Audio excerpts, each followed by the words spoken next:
Hello everyone and welcome back to the Unexplained Diaries. Here on this channel I share real-life encounters with beings from beyond the skies to help you unwind and drift off to sleep. Before we dive in, I would love to hear from you. Leave a comment and let me know where you're tuning in from. Now, find a comfortable spot, relax, and let's begin. I found the circle just after sunrise on a Tuesday in early September. I worked as a groundskeeper for a public park outside Duluth, Minnesota. The park wasn't huge, but it covered enough land to keep a maintenance crew busy year-round. Ball fields, walking trails, picnic shelters, playgrounds, and a large open meadow near the western edge of the property. Most mornings started the same way.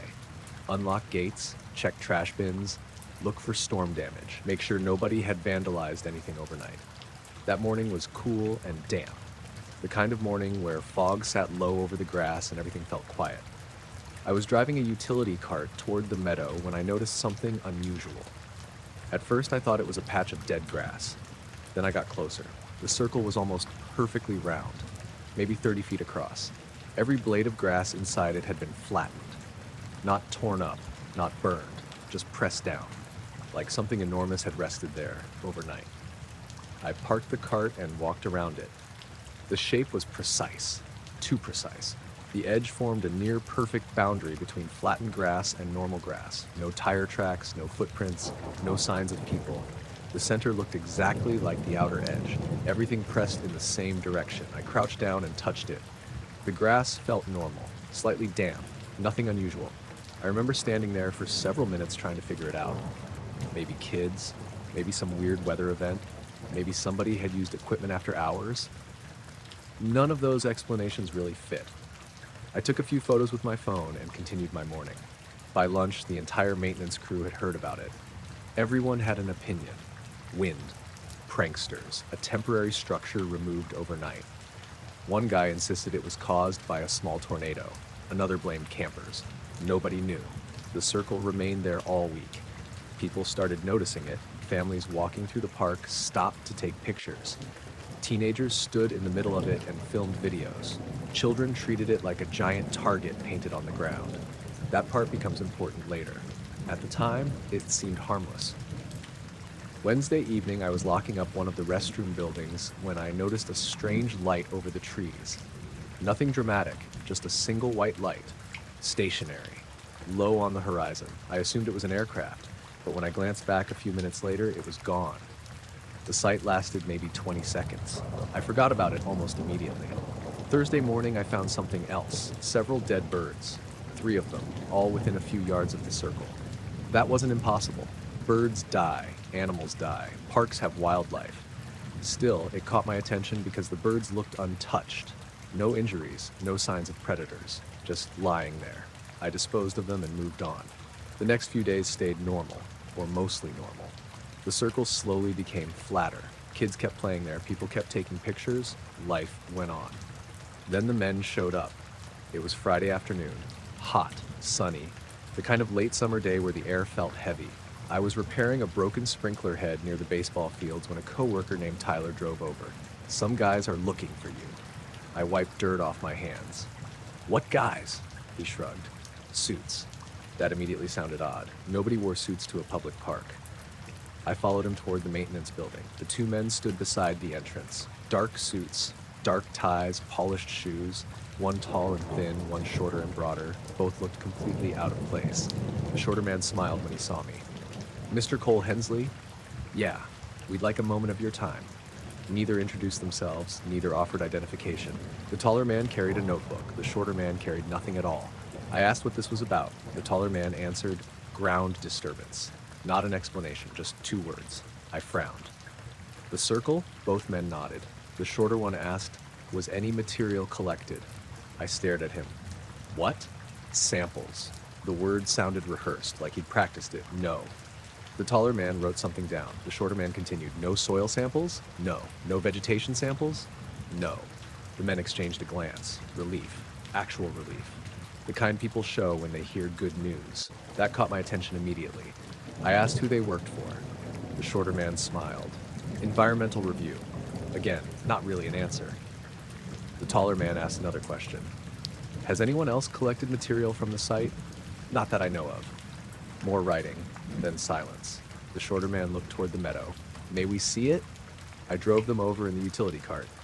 Neither spoke much during the ride. The tall one occasionally looked at the sky. The shorter one watched the trees.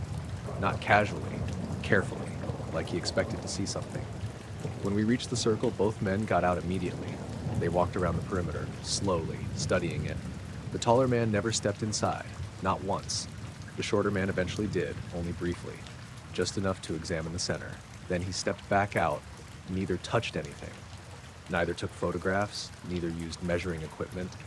The whole inspection felt strangely incomplete. After several minutes, the shorter man turned toward me. How many people entered this area? I laughed. Hundreds. That answer seemed to surprise him. How many? It's a public park. The taller man stopped writing. The shorter man's smile faded slightly. Hundreds? Probably. A long silence followed. Then came the question. Were children among them? I nodded. The reaction was immediate. The taller man looked up from the notebook. The shorter man went completely still. For the first time since arriving, he looked genuinely uncomfortable. Not scared. Uneasy. Like he'd heard something he didn't want to hear. Children played here, he asked. Yeah. His eyes drifted toward the circle, then toward the playground in the distance. The taller man said quietly, when? All week. The two men exchanged a look. Not confusion, not surprise. Concern. Real concern. The shorter man rubbed the back of his neck, a completely human gesture. The first normal thing I'd seen him do. Then he asked, any illnesses? What? Among the children. No. He seemed relieved. Again, that same relief I'd seen earlier. I finally lost patience. What exactly are you worried about? Neither answered. The taller man closed the notebook. The shorter man changed the subject immediately. Has the shape altered since discovery? I stared at him. The question felt deliberate, like he wanted to move on. I answered anyway. A little? How? Flattered. The taller man nodded, almost as if he expected that. The shorter man walked around the edge one final time, then stopped suddenly. His attention focused on something near the center. I looked too. Nothing. Just grass. Yet he stared for several seconds, then looked away. Whatever had caught his attention apparently wasn't there anymore. The interview continued another 10 minutes. Most questions made little sense. Had animals avoided the area? Not really. Had anyone reported unusual dreams? No. Had park visitors mentioned humming sounds? No. Had lights been observed nearby? I remembered the white light over the trees. When I mentioned it, both men became interested immediately. Not excited. Focused. The taller man asked exactly where I'd seen it. The shorter man asked how long it remained visible. When I finished describing it, neither commented. The notebook came out again. More writing. Eventually, the men thanked me for my time. That should have been the end. But before leaving, the shorter man asked one final question. A strange one. Did the circle appear complete when you found it? I frowned. What do you mean? Was any portion missing? No. He nodded slowly. The answer seemed important. Then both men headed toward the parking lot. I followed at a distance, mostly because I wanted to see what kind of vehicle they drove. A black sedan waited near the entrance. No visible license plate, no dealership badge, no manufacturer logo, nothing. Just smooth black paint. The men got inside. The sedan drove away. I stood there watching until it disappeared. Then I returned to work. That night, I couldn't stop thinking about the conversation, especially the part about the children. Why would that bother them? The circle wasn't dangerous, at least not as far as I knew. Saturday morning, I arrived early. The meadow looked normal from a distance. Then I noticed the circle had changed. Not dramatically, just enough to bother me. The grass inside had begun standing back up, except for one section.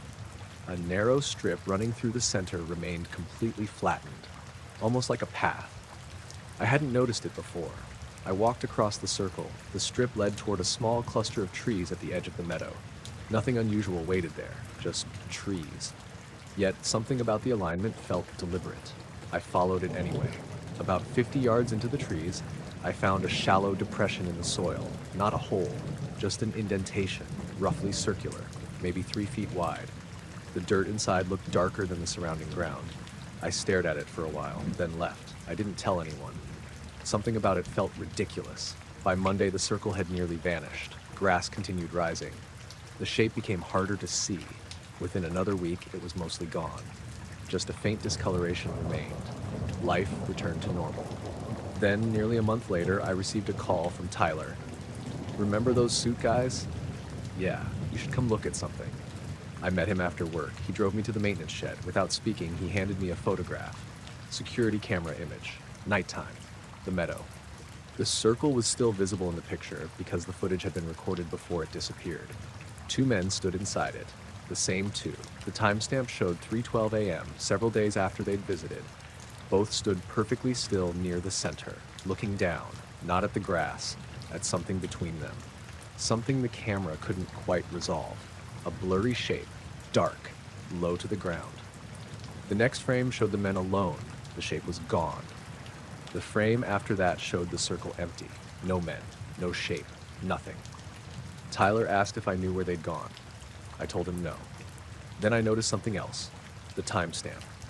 3 minutes had passed between the second frame and the third. Not one frame. 3 full minutes. Yet the footage contained no images from that period, just a gap, as if the camera had simply stopped recording. The next morning, I walked out to the meadow before sunrise. The circle had long since vanished. Only normal grass remained. Children played soccer there later that afternoon. Families spread picnic blankets nearby. Nobody noticed anything unusual. But standing in the exact center, I could still make out a faint ring in the grass if the light hit it just right. And every once in a while, usually near sunset, I would catch people stopping as they crossed that spot. Not for long. Just a second, looking down, like they'd noticed something, then continuing on without saying a word. I saw the lights at 4:18 in the morning while fishing alone on Lake Kiowee in South Carolina. I remember the exact time because I checked my watch right before it happened. The weather had been strange all night. Not stormy, just heavy. Low clouds sat over the lake, and there was enough mist on the water to blur the shoreline. The moon was hidden most of the time. Everything looked gray. I liked getting out before sunrise because the lake was quiet then. No jet skis, no pleasure boats, just fishermen and the occasional bird hunter. I launched my aluminum boat from a small public ramp around 3:30 a.m. and headed toward a cove I'd fished dozens of times. Nothing unusual happened for the first 40 minutes. I caught one small bass, lost another, drank bad coffee from a thermos, normal morning. Then I noticed the fish finder acting oddly. The depth reading flickered, not dramatically, just enough to catch my attention. 27 feet, 29, 26, back to 28. The water there should have been steady. I tapped the screen, the reading stabilized. A minute later it started again. Then the display flashed completely blank, not off. Blank, just for a second. When it came back, I assumed the unit was dying. It wasn't new. I made a mental note to check the wiring later. A few minutes after that, I heard something splash. Not near my boat, farther out, maybe 100 yards. I looked up expecting to see a fish breaking the surface. Instead, I saw a light, under the water. At first, I thought it was another boat, but it wasn't. The light sat beneath the surface. Not deep, maybe 10 feet down. Bright white, moving slowly. I stood up immediately. The light traveled across the cove in a smooth arc, then another appeared, then a third. 3 lights moving underwater. I remember saying, "What the hell?" out loud. There was nobody around to hear it. The lights weren't huge. Each one looked about the size of a basketball from where I sat. Maybe larger, hard to judge through water. They moved independently. One drifted toward the center of the cove. The others split apart. The strange part wasn't their brightness. It was the way they moved. Fish don't move like that. Boats definitely don't. The lights would stop completely, then change direction without turning. Just instant movement. Smooth, controlled, silent. I watched for nearly 10 minutes. The fish finder had completely stopped working by then. The screen showed nothing but random flickering lines. At one point, all 3 lights gathered close together. They remained motionless for several seconds, then spread apart again. The movement reminded me of people searching a room. Not random wandering. Systematic. Back and forth. Covering ground. The thought made me uncomfortable. I don't know why. Then one light headed directly toward my boat. I felt my stomach tighten. The light stopped maybe 30 feet away, below the surface. Stationary. Watching. At least that's how it felt. The lake remained completely quiet. No engine noise, no birds, nothing. Just me and that light under the water. Then all three lights dimmed simultaneously, not switched off, dimmed. The glow faded gradually until the water became dark again. A few seconds later, they were gone. The fish finder immediately returned to normal. Depth reading, temperature, everything. I sat there for a long time staring into the black water. The sun eventually came up. I went home. For the next few days, I mostly kept the story to myself. I mentioned it to my brother. He blamed underwater drones. I mentioned it to a friend. He thought I'd seen reflections. Neither explanation fit, but I didn't argue. Life went on. Then things started feeling strange. 3 nights after the sighting, I woke around 2 a.m. because my dog was growling. His name was Murphy, golden retriever. Friendly to everyone, he almost never growled. Yet there he was standing beside the living room window with his fur raised. Looking outside, I checked the yard. Nothing. No people, no animals, no vehicles. Murphy kept staring into the darkness long after I stopped seeing anything. The next morning, I found muddy footprints near the side fence. Not unusual. People occasionally cut across the property. Still, something bothered me. The prints ended halfway across the yard. They didn't continue toward the road, didn't continue toward the woods, just stopped, as though whoever made them vanished. I convinced myself rain had washed part of the trail away. It was the sensible explanation. Then came the knock at the door. 4 days after the sighting, around 6 in the evening. The sky was overcast. Cold rain tapped against the windows. Murphy started growling again before the knock came. Not barking, growling, low and steady. I looked through the peephole. 2 men stood on the porch. Dark coats, dark trousers, one tall and thin, one shorter and broader. Neither held umbrellas despite the rain. Neither looked wet. I opened the door halfway. "Can I help you?" The shorter man smiled politely. "We'd like to discuss an observation." The wording immediately felt odd. What observation? The lake. That got my attention. The tall man removed a small notebook from his coat. No badge, no identification, nothing. I asked who they were. The shorter man answered, "Field Review." Not an agency, not an organization. Just 2 words. I almost laughed. Instead, I asked what they wanted. The tall man flipped open the notebook. "You observed lights beneath the water." Again, not a question. My stomach tightened. I hadn't reported anything, hadn't posted online, hadn't spoken to anyone besides family and one friend. "Who told you that?" The shorter man ignored the question. "Were the lights searching?" The question caught me off guard. "Searching?" "Yes. Yes." I stared at him. "Searching for what?" He smiled slightly. "We're asking you." The rain continued hitting the roof. Murphy stood behind me staring at the men. Neither acknowledged him. The tall man asked again. "Did they appear to be searching?" I thought about the way the lights moved, the patterns, the stops, the changes in direction, the way they spread apart and regrouped. I shrugged. "I don't know." The shorter man waited. I found myself answering honestly. They seemed lost. The reaction was immediate. Both men exchanged a look. Not surprise, not confusion, something else. The shorter man's smile disappeared. The tall man closed the notebook, without another question, without another word. Just closed it. The shorter man nodded once. "Thank you." Then they turned toward the porch steps. I blinked. "That's it?" Neither answered. The shorter man paused only long enough to say, "That is useful." Then they walked away. I followed them onto the porch. Rain soaked my shirt almost immediately. The men crossed the yard. A black sedan sat at the curb, no visible license plate, no manufacturer logo, nothing identifying it. The taller man got into the passenger seat. The shorter man paused beside the driver's door. He looked back at me. For a second, I thought he might explain something. Instead, he asked one final question. "Did any of the lights stop beneath your boat?" I hesitated. The answer was yes, one had. The shorter man watched my face, then nodded before I spoke, like he'd gotten the answer anyway. He climbed into the car. The sedan pulled away. I stood there watching until it disappeared around the bend. Murphy remained beside me, still growling. The next morning, I drove back to the lake. I don't know why. Curiosity, maybe. The weather had cleared. Blue sky, the calm water, normal conditions. I launched the boat and headed toward the same cove. Everything looked ordinary. The fish finder worked perfectly. No lights, no strange movement, nothing. I almost convinced myself I'd imagined the whole thing. Then I noticed something floating near the shoreline, a white object. I moved closer. It turned out to be a buoy. not unusual by itself, except I knew there hadn't been a buoy there before. This section of the lake didn't use them. I pulled alongside. The buoy looked old, weathered, covered in algae. A metal tag hung from one side. I leaned over and read it. The tag contained only numbers, coordinates, latitude and longitude, nothing else. No agency name, no identification number, just coordinates. I entered them into my phone. The location appeared on the map immediately. Not on land, not somewhere else on the lake, directly beneath where I'd seen the lights. I sat staring at the screen for a long time. Eventually, I cut the buoy loose and let it drift away. Something about it felt wrong. A week later, I returned to the cove again. The buoy was back. Same spot, same coordinates, as if it had never moved. I left it alone. Months passed. No more lights, no more visitors, no more footprints. Life returned to normal. Then one morning near the end of summer, I saw a newspaper article about a small search operation on the lake. Nothing dramatic, just a brief mention buried near the back pages.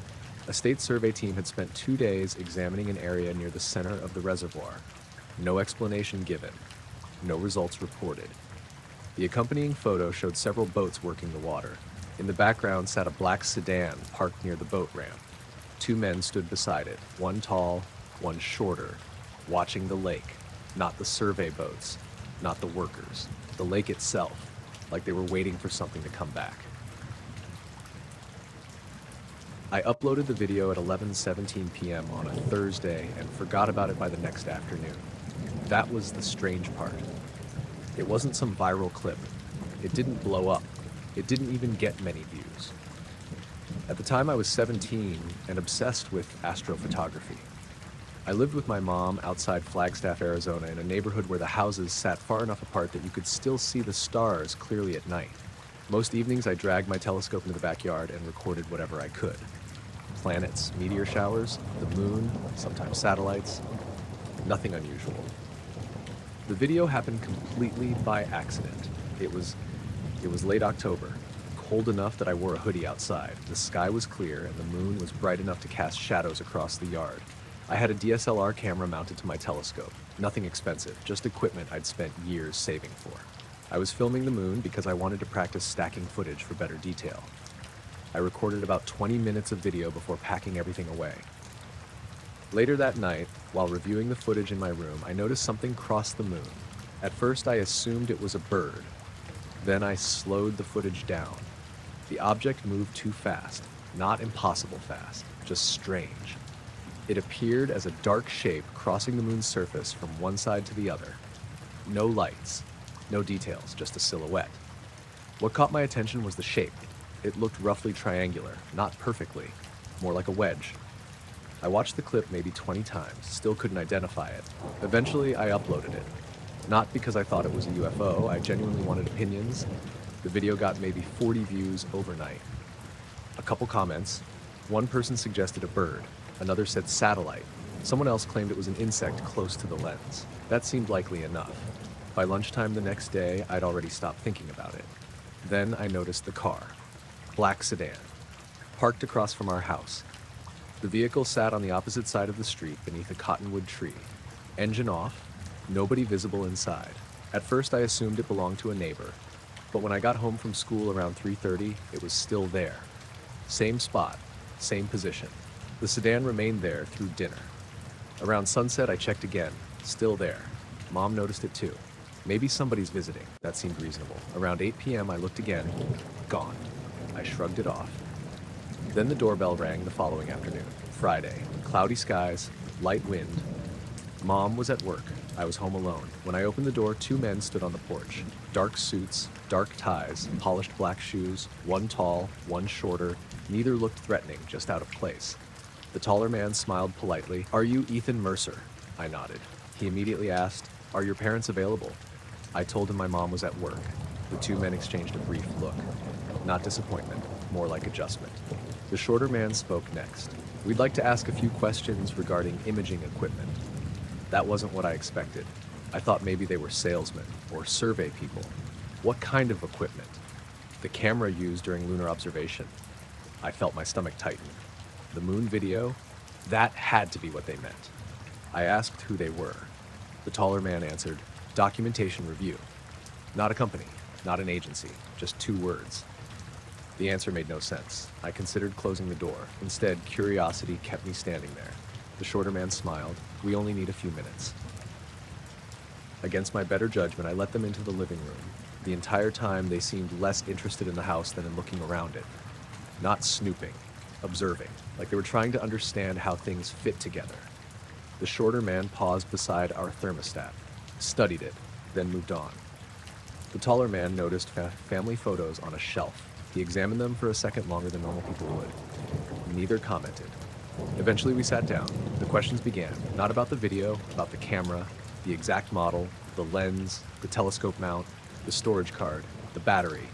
Every question focused on the equipment itself, not the object I'd recorded. That struck me as odd immediately. Finally I asked, "Don't you want to see the video?" The taller man smiled. "We've already reviewed it." That answer made me uneasy. The video barely had any views. How had they found it so quickly? The shorter man continued.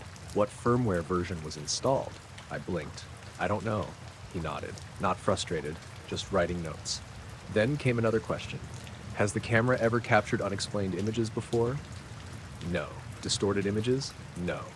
"Images containing individuals not present during photography?" I stared at him. "What?" The taller man immediately changed subjects. What type of memory card was used? The transition felt abrupt, like the shorter man had asked the wrong question. The interview continued. Camera, lens, settings, exposure, storage, never the object, not once. After nearly 20 minutes, I finally opened the video myself. I pulled it up on my laptop. Look, the dark object crossed the moon exactly as before. The men watched silently. Neither seemed interested, neither leaned forward, neither asked questions. The clip ended.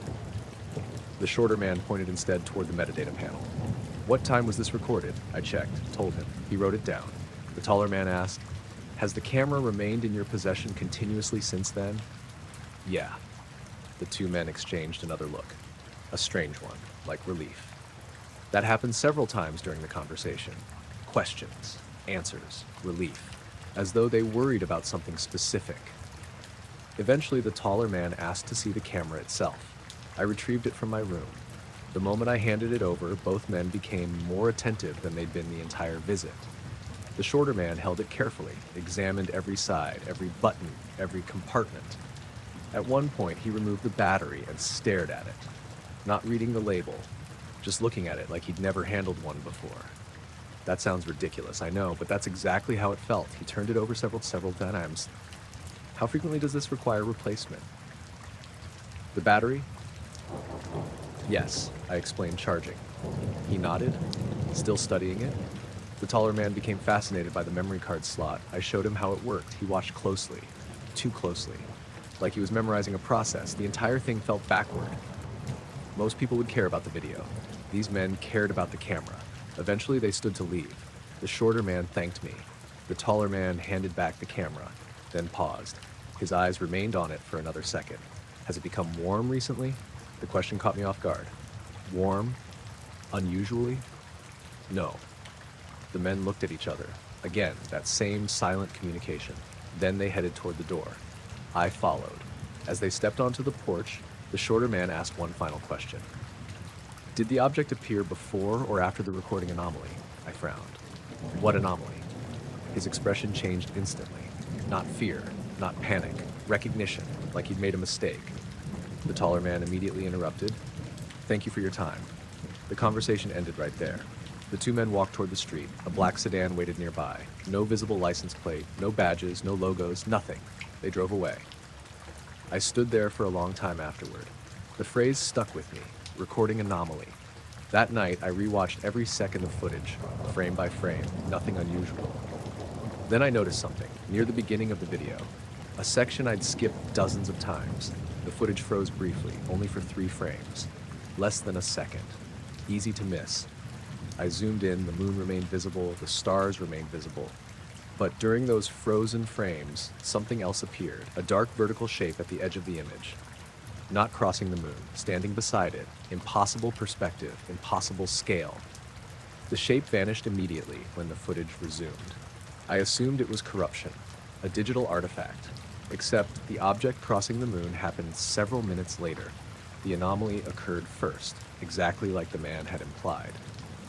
I didn't sleep much that night. The next morning, I checked the original file. The frozen frames were gone, completely.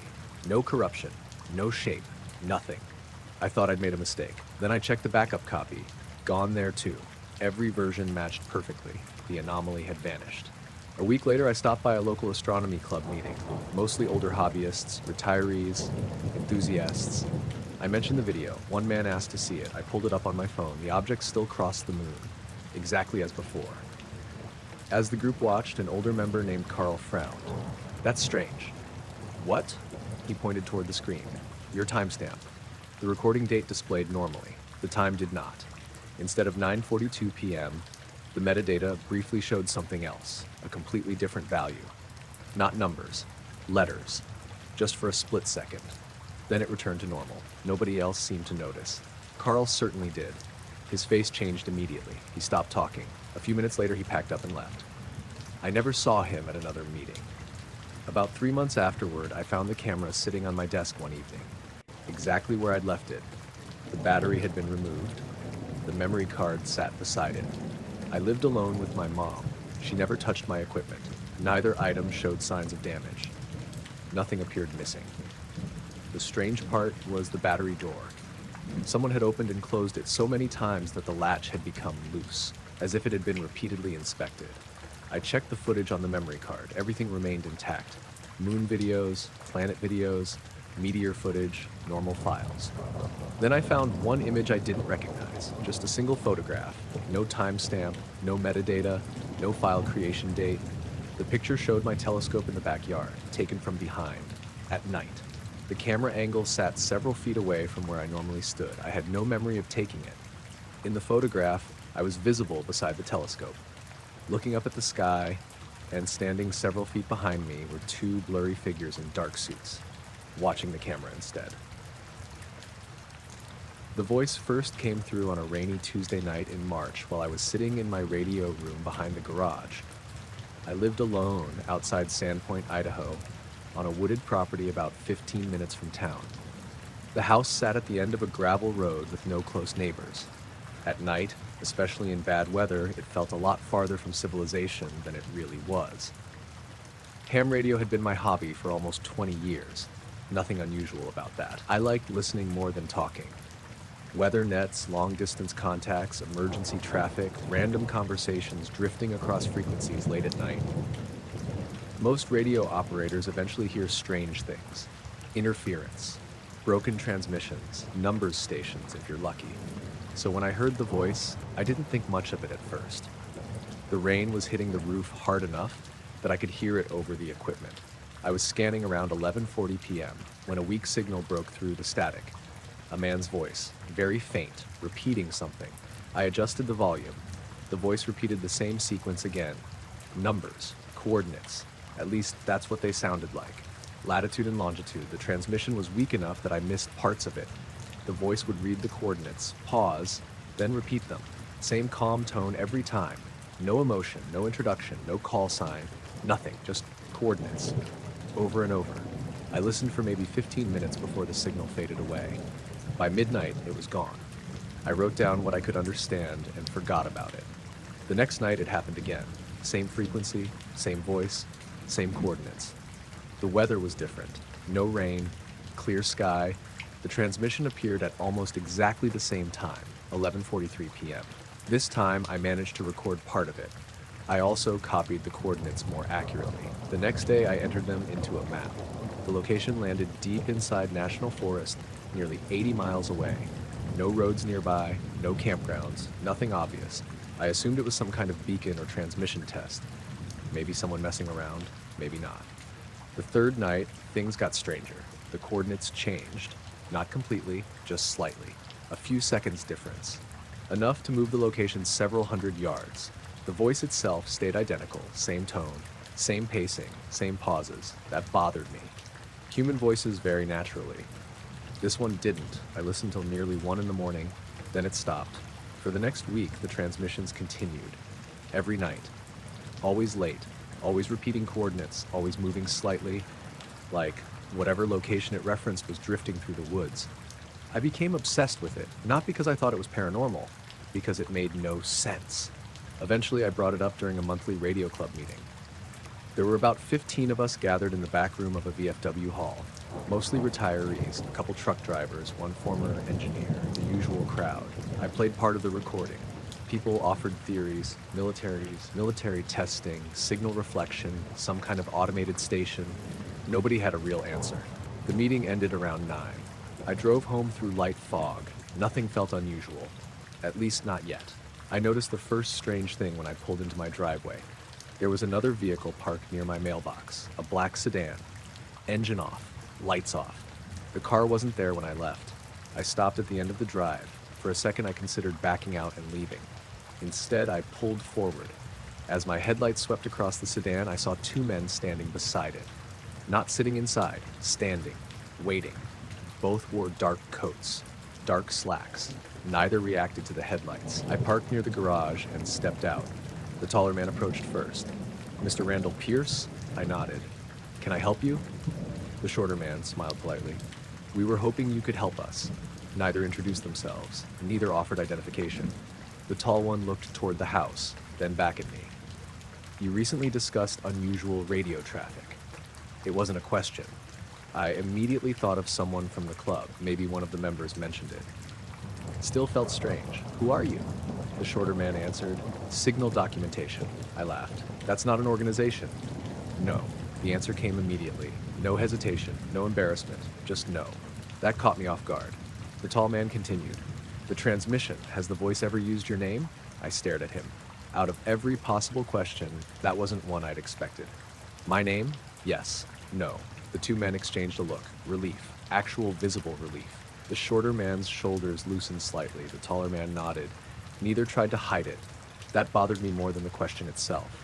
"What difference would that make?" I asked. Neither answered. Instead, the taller man opened a notebook. "Have you responded? To the transmission? Yes. No."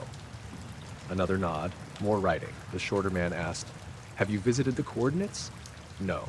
Again, that same look between them. Relief. Like I kept passing some test without realizing it.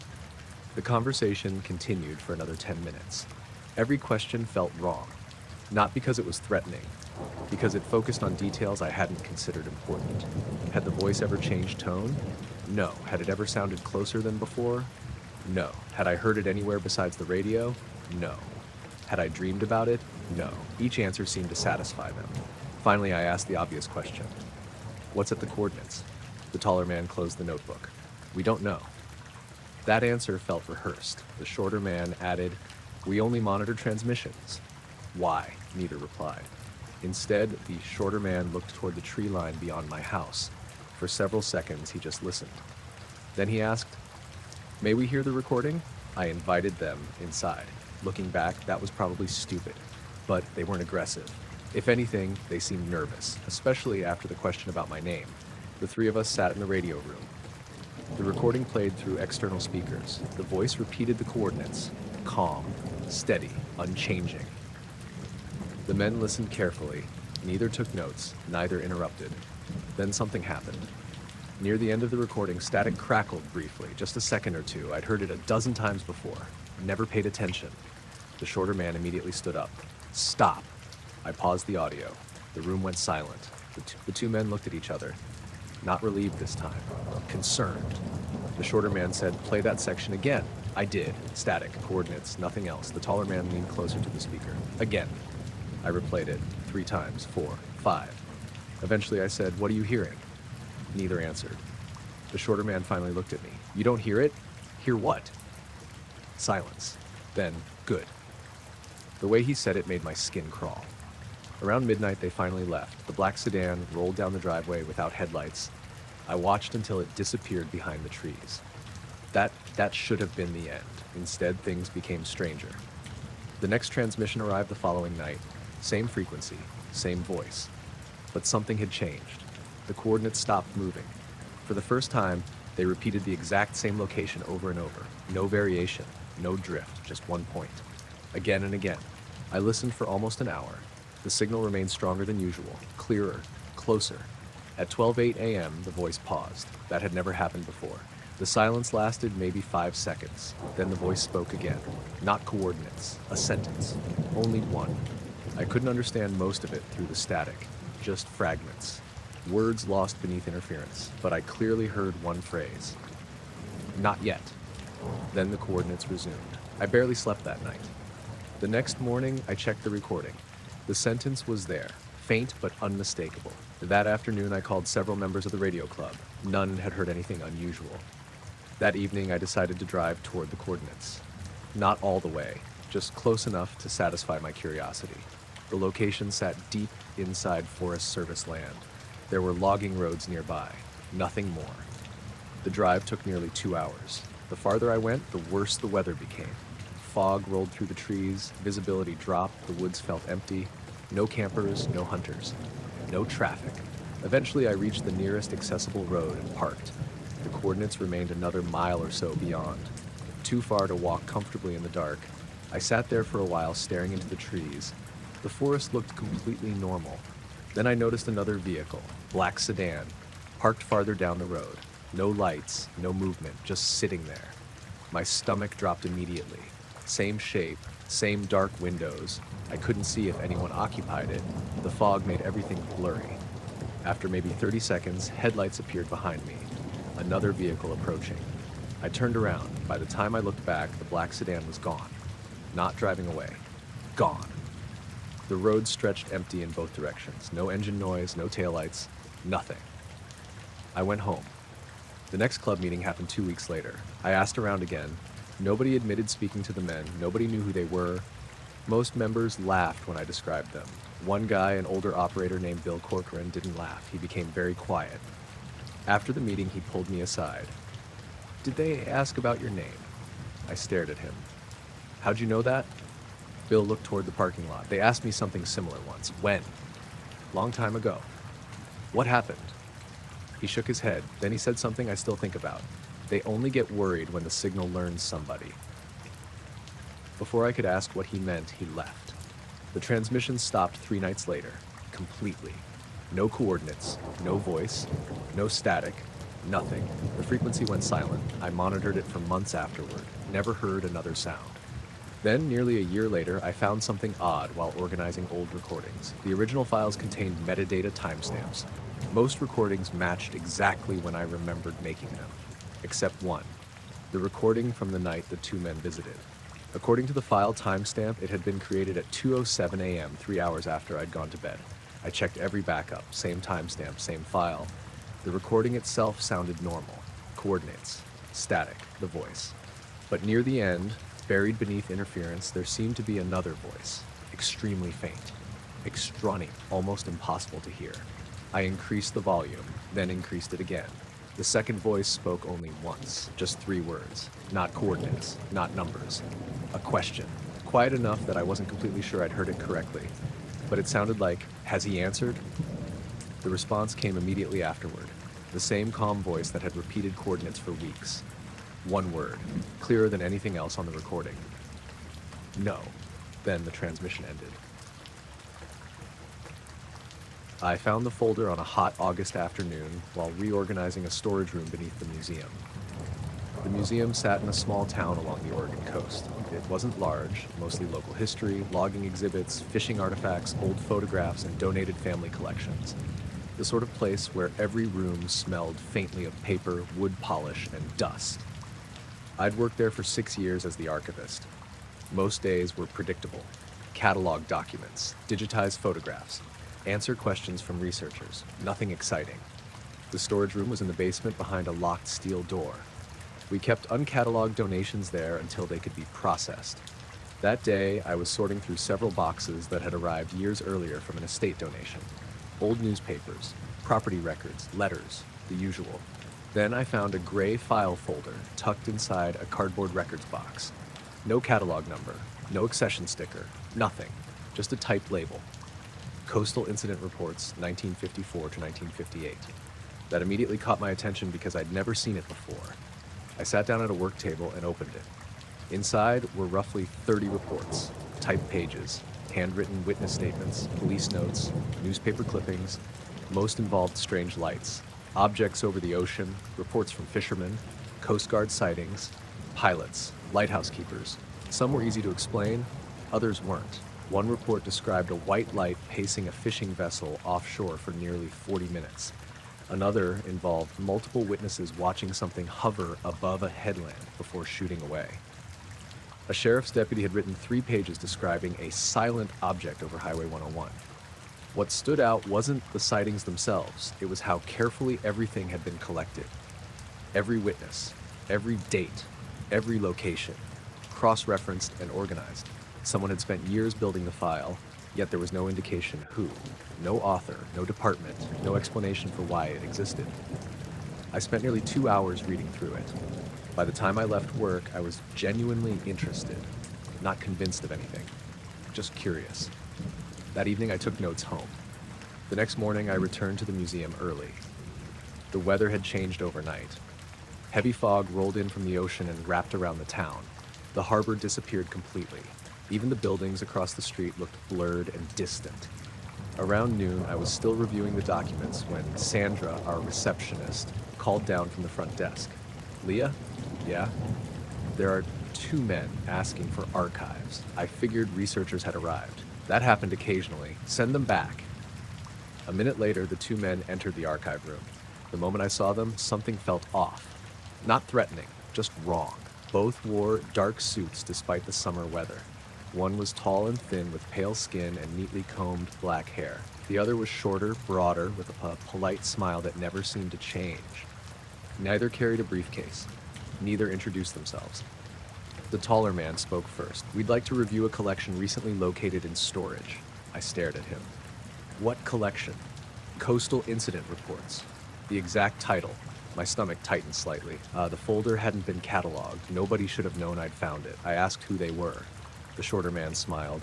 "Records review." "From where?" A pause. Then, "Regional." Not a real answer. I considered refusing. Instead, curiosity got the better of me. I retrieved the folder. The taller man immediately opened it. Both began reading. What struck me was how familiar they seemed with the contents. Not because they quoted anything from his doubt, because they flipped directly to specific pages. One witness statement, then another, then a newspaper clipping. Almost like they already knew where everything was. The shorter man stopped on a report dated 1956. A fishing captain had described 3 lights moving over the water during a storm and read it carefully. Then asked, "Have any additional versions of this report been located?" "Not that I'm aware of," he nodded. The taller man turned another page. A pilot sighting from 1957.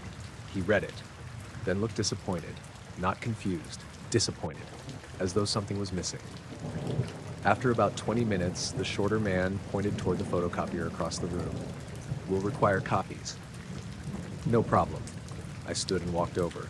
The machine was a large office copier we'd had for years. Simple enough. Open lid. Place document.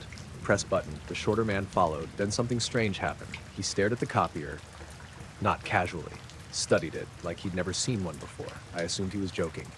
"Need help?" I asked. His smile remained unchanged. "Yes." The answer surprised me. I showed him where the originals went. He watched carefully. Too carefully. Like he was memorizing each step. When I finished, he looked at the control panel. "Which command initiates duplication?" The wording sounded odd. I pointed to the copy button. He pressed the wrong one immediately. The machine started scanning to email. He stepped backward, actually startled. The taller man approached. "What did it do?" "It's scanning." Neither moved. The copier beeped. The shorter man looked at me. "Why?" I laughed because I genuinely thought they were messing with me. Neither laughed back. I canceled the job and showed them again. The taller man tried next. Same thing. He pressed 3 unrelated buttons before finding the correct one. I remember thinking it felt like watching someone use a copier after being told about one but never actually seeing it. The whole thing should have been funny. Instead, it felt unsettling. Neither man seemed embarrassed, just confused. Eventually, we got the copies made. The shorter man gathered them into a neat stack, then asked another strange question. "How long has this machine been here?" I shrugged. "Maybe 10 years. He looked at the copier, then at the taller man. Something passed between them. A look, not surprise, calculation. The taller man changed subjects immediately. "Who located the folder?" "I did." "When?" "Yesterday." "Did you review it?" Of course. Both men became very still. The shorter man asked, "How much did you read?" "Most of it." Another look. Then silence. The taller man flipped through his notebook. "Did any report seem familiar?" The question caught me off guard. Familiar how? No particular reason. I thought about it. One report actually had felt familiar. The 1957 pilot sighting. Not because I'd seen it before, because the location mentioned happened to be near a headland I'd visited often growing up. I told him that. The answer seemed to relax both men. The shorter one nodded. Geographic familiarity. The way he said it sounded like a diagnosis. Then came another question. Did any report seem personally familiar? I frowned. No. Again, visible relief. That was the second time I'd seen them react emotionally. Both times it involved what I had or hadn't recognized. The conversation continued another 15 minutes. Most questions focused on the reports themselves, not the sightings, not the witnesses. The reports, who wrote them, how they arrived at the museum, whether any pages appeared missing, whether duplicates existed, whether I'd found related materials. I had no answers. Eventually, they packed up their copies. The shorter man thanked me. The taller man closed the folder. Then he paused. "May we review one final item?" "What?" He turned to the last page in the collection. I hadn't paid much attention to it before. A simple typed sheet. No witness statement, no report, just a list of names, 23 of them. No explanation. The taller man studied it for nearly a minute, then closed the folder. "Thank you." I expected them to leave. Instead, the shorter man looked toward the archive shelves. "How often are records relocated?" "What do you mean?" "Moved." I shrugged. "Whenever necessary." He nodded slowly, then asked, "And afterward, do they generally remain where placed?" The question felt bizarre. "Usually." He seemed satisfied. The two men finally left, or so I thought. About 10 minutes later, I walked through the lobby and found them standing beside the museum's self-service touchscreen kiosk, just staring at it. The screen displayed local exhibit information. Nothing complicated. The shorter man tapped it. A menu appeared. He immediately withdrew his hand. The taller man leaned closer. Neither seemed to understand what they were looking at. Sandra later described them as acting like tourists from another country. That wasn't quite right. It felt more like they were encountering everyday objects slightly out of sequence, as if they'd learned what things were called before learning how they worked. Eventually they left. I watched through the front windows. A black sedan sat at the curb, no visible license plate, no manufacturer logo, just black paint and dark glass. They drove away. I assumed that would be the end. It wasn't. The next morning I returned to the archive room. The folder was gone. Not missing exactly. Gone. Its catalog entry didn't exist. The storage box where I'd found it was empty. Even the notes I'd taken had vanished from my desk drawer. I spent most of the day searching. Nothing. Sandra noticed my frustration. When I explained what happened, she looked confused. "What folder?" "The coastal reports." She frowned. "What coastal reports?" I thought she was joking. She wasn't. The visitor log showed no record of the two men, no names, no sign-in sheet, nothing. The security cameras should have settled the matter. Instead, they made it worse. I reviewed footage from the previous afternoon. The men appeared entering the building, appeared reading documents, appeared using the photocopier. Everything normal. Until I reached the section where they copied the reports. The footage showed them standing beside the machine, looking at it, waiting, watching. For almost 6 minutes, the copier never moved, never operated, no papers entered, no papers emerged. Yet I clearly remembered helping them use it, remembered holding the documents, remembered hearing the machine run. The video showed none of that. I watched it 3 times, same result. The men stood motionless beside an inactive copier, then walked away. That evening, after everyone else left, I returned to the archive room one last time. I wasn't even sure what I was looking for. The room felt unusually quiet. The fog outside had returned. The windows looked gray and opaque. I sat at the work table where I'd first opened the folder. Something caught my eye underneath the table. A single sheet of paper, folded in half. I picked it up. The page was yellowed with age, old typewriter text, no heading, no date, just a short paragraph. It read, "Follow-up review completed. Materials removed for reclassification. Copies not authorized. Return expected within approximately 70 years. At the bottom sat 2 signatures, one tall and narrow, one shorter, both written in black ink. The paper crumbled slightly at the edges when I touched it, like it had been sitting there for decades. I looked closer. Beneath the signature, someone had written a note in pencil, very faint, almost erased. I could barely read it. It said, "They still don't understand the machines." I noticed the car on a Monday night while delivering groceries out near Red Creek, West Virginia. It was late, around 9:30. The weather had been miserable all day. Cold rain, low clouds, and that kind of fog that settled in the hollows and stayed there. Most people were already home for the night, which was normal for that area. Once you got a few miles outside town, the roads felt empty after dark. I drove deliveries for a regional grocery service. Not exactly exciting work, but it paid the bills. Most of my route covered rural roads, farms, and scattered houses tucked into the hills. The crossroads sat about 12 miles outside town.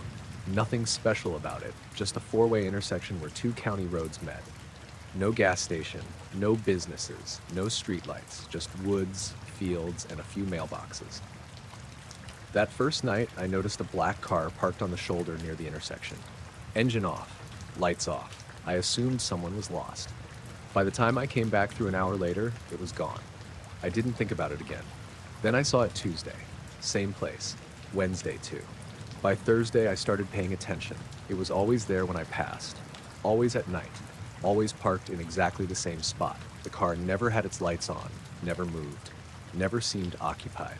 It was difficult to identify because the crossroads stayed dark. My headlights only caught it for a few seconds each time. Black sedan, dark windows, nothing unusual beyond that. Friday night, I slowed down, not enough to be obvious, just enough to get a better look. The car looked clean, very clean. That stood out because every vehicle in that area collected mud and road grime during the winter. This one looked freshly washed, no visible license plate either, at least none that I could see. When my headlights swept across the windshield, I thought I saw someone sitting inside. Then the angle changed and the reflection disappeared. I kept driving. The next few days, I found myself looking for it every night. Always there. Same location, same darkness, same silence. Around that time, I also started noticing something else. People standing outside at odd hours. Not many, just enough to seem strange. A man beside a fence staring upward. A woman standing in a field behind her house. An older guy leaning against a truck, looking at the sky instead of the road. Maybe it meant nothing.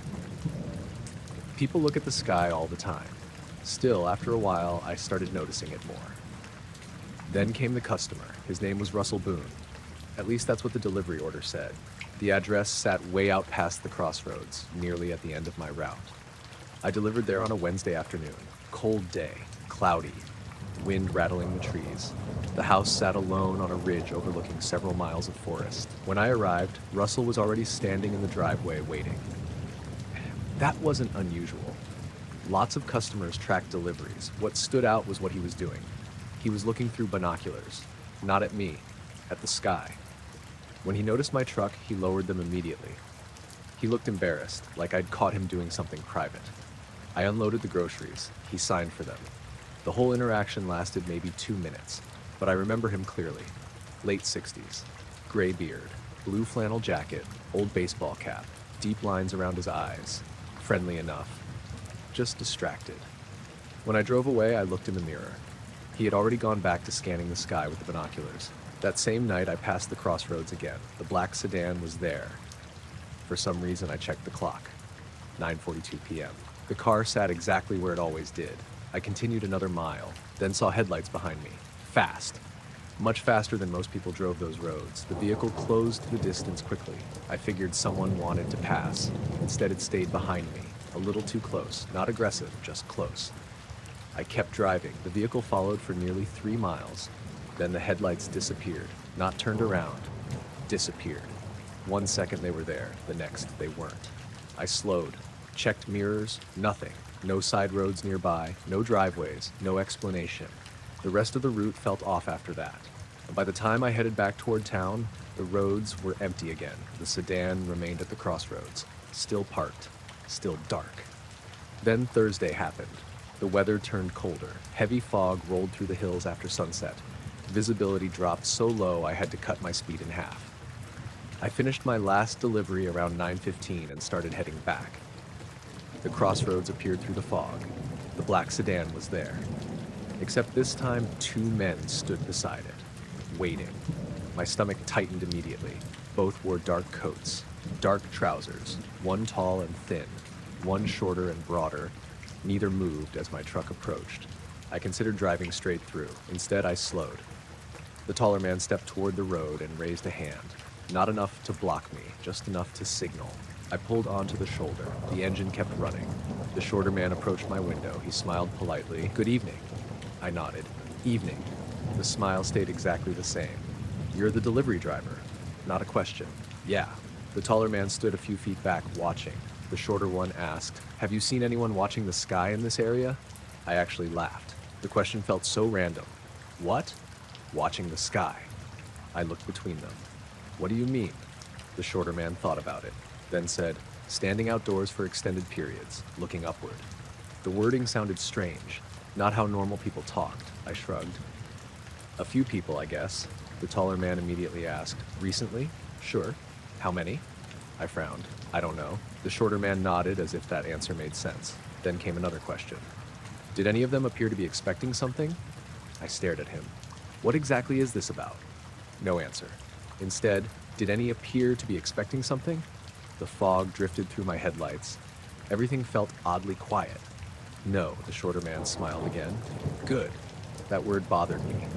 "Good," like there was a preferred answer. The taller man finally spoke. His voice was calm. "Have you delivered to a man named Russell Boone?" Every hair on my arm stood up. I hadn't mentioned Russell, hadn't mentioned deliveries, hadn't mentioned anything. "Yeah." The shorter man and taller man exchanged a quick glance. Not surprise, recognition. The taller one asked, "When?" "This afternoon." "What was he doing when you arrived?" I said nothing. The shorter man waited. Then, "Binoculars." I felt my stomach drop. Neither man looked away, neither smiled, neither seemed proud of the guess, just interested. I slowly nodded. The shorter man looked toward the fog-covered hills. The taller one wrote something in a notebook. I finally asked, "Who are you?" The shorter man answered, "Field assessment." "Assessment for who?" No answer. The taller man continued writing. I looked toward their car. No plate, at least none visible. The body looked oddly plain. No badges, no logos, nothing identifying the manufacturer, just black paint. The shorter man asked another question. "Did Mr. Boone mention lights?" "No." "Sounds?" "No." "Coordinates?" I blinked. "What?" He immediately moved on, like he hadn't meant to ask. The taller man closed the notebook. "Thank you." That seemed to be the end of it. The shorter man stepped back, then paused. "One more thing." I waited. He tilted his head slightly. "When you pass this intersection..." His eyes drifted toward the sky above the trees. "Have you ever noticed anything stopping?" I frowned. "Stopping what?" He smiled again. "The sky." Then he walked away. Neither explained, neither elaborated. They got into the sedan. The engine never started. At least not that I heard. One moment they were entering the car. The next moment the headlights came on. Low beams only. No sound, no rumble, nothing. The sedan rolled away into the fog. I sat there for almost a minute before leaving. The conversation replayed in my head the entire drive home, especially the part about Russell. How did they know? The next day I delivered to his address again. Different order, different items, same customer. When he came outside, I asked a casual question. "Been doing much stargazing?" He froze, just for a second, then laughed. "Not lately." The answer felt rehearsed. I noticed the binoculars sitting on the porch behind him. That evening I drove the route again. No sedan. The crossroads sat empty. For the first time all week, I actually felt relieved. Then I noticed something else. Fresh tire tracks. They ended near the spot where the sedan usually parked. Only ended. No tracks leading away. I got out with a flashlight. The mud clearly showed where a vehicle had sat. The tracks came in from the road, then stopped. No departure tracks, no turnaround marks, nothing. Just impressions ending at the shoulder. I stood there staring at them until headlights approached from behind. A pickup truck. Local guy. Probably wondered what I was doing. I got back in my vehicle and left. A few days later, Russell Boone's address vanished from the delivery system. Not unusual by itself. Customers moved, accounts closed, people switched services. Still, I asked dispatch about it. The woman checked, then frowned. "No customer by that name." "Sure there is." Was. I nodded. Right. She shook her head. No, there's no record. I laughed because I assumed she was looking at the wrong screen. She turned the monitor toward me. Nothing. No address, no orders, no account history, no Russell Boone, as if he'd never existed. I drove out there on my day off. The house remained, the driveway remained, the mailbox remained, but the place looked empty. No vehicles, no footprints, no sign anyone lived there. A realtor's sign stood near the road. For sale.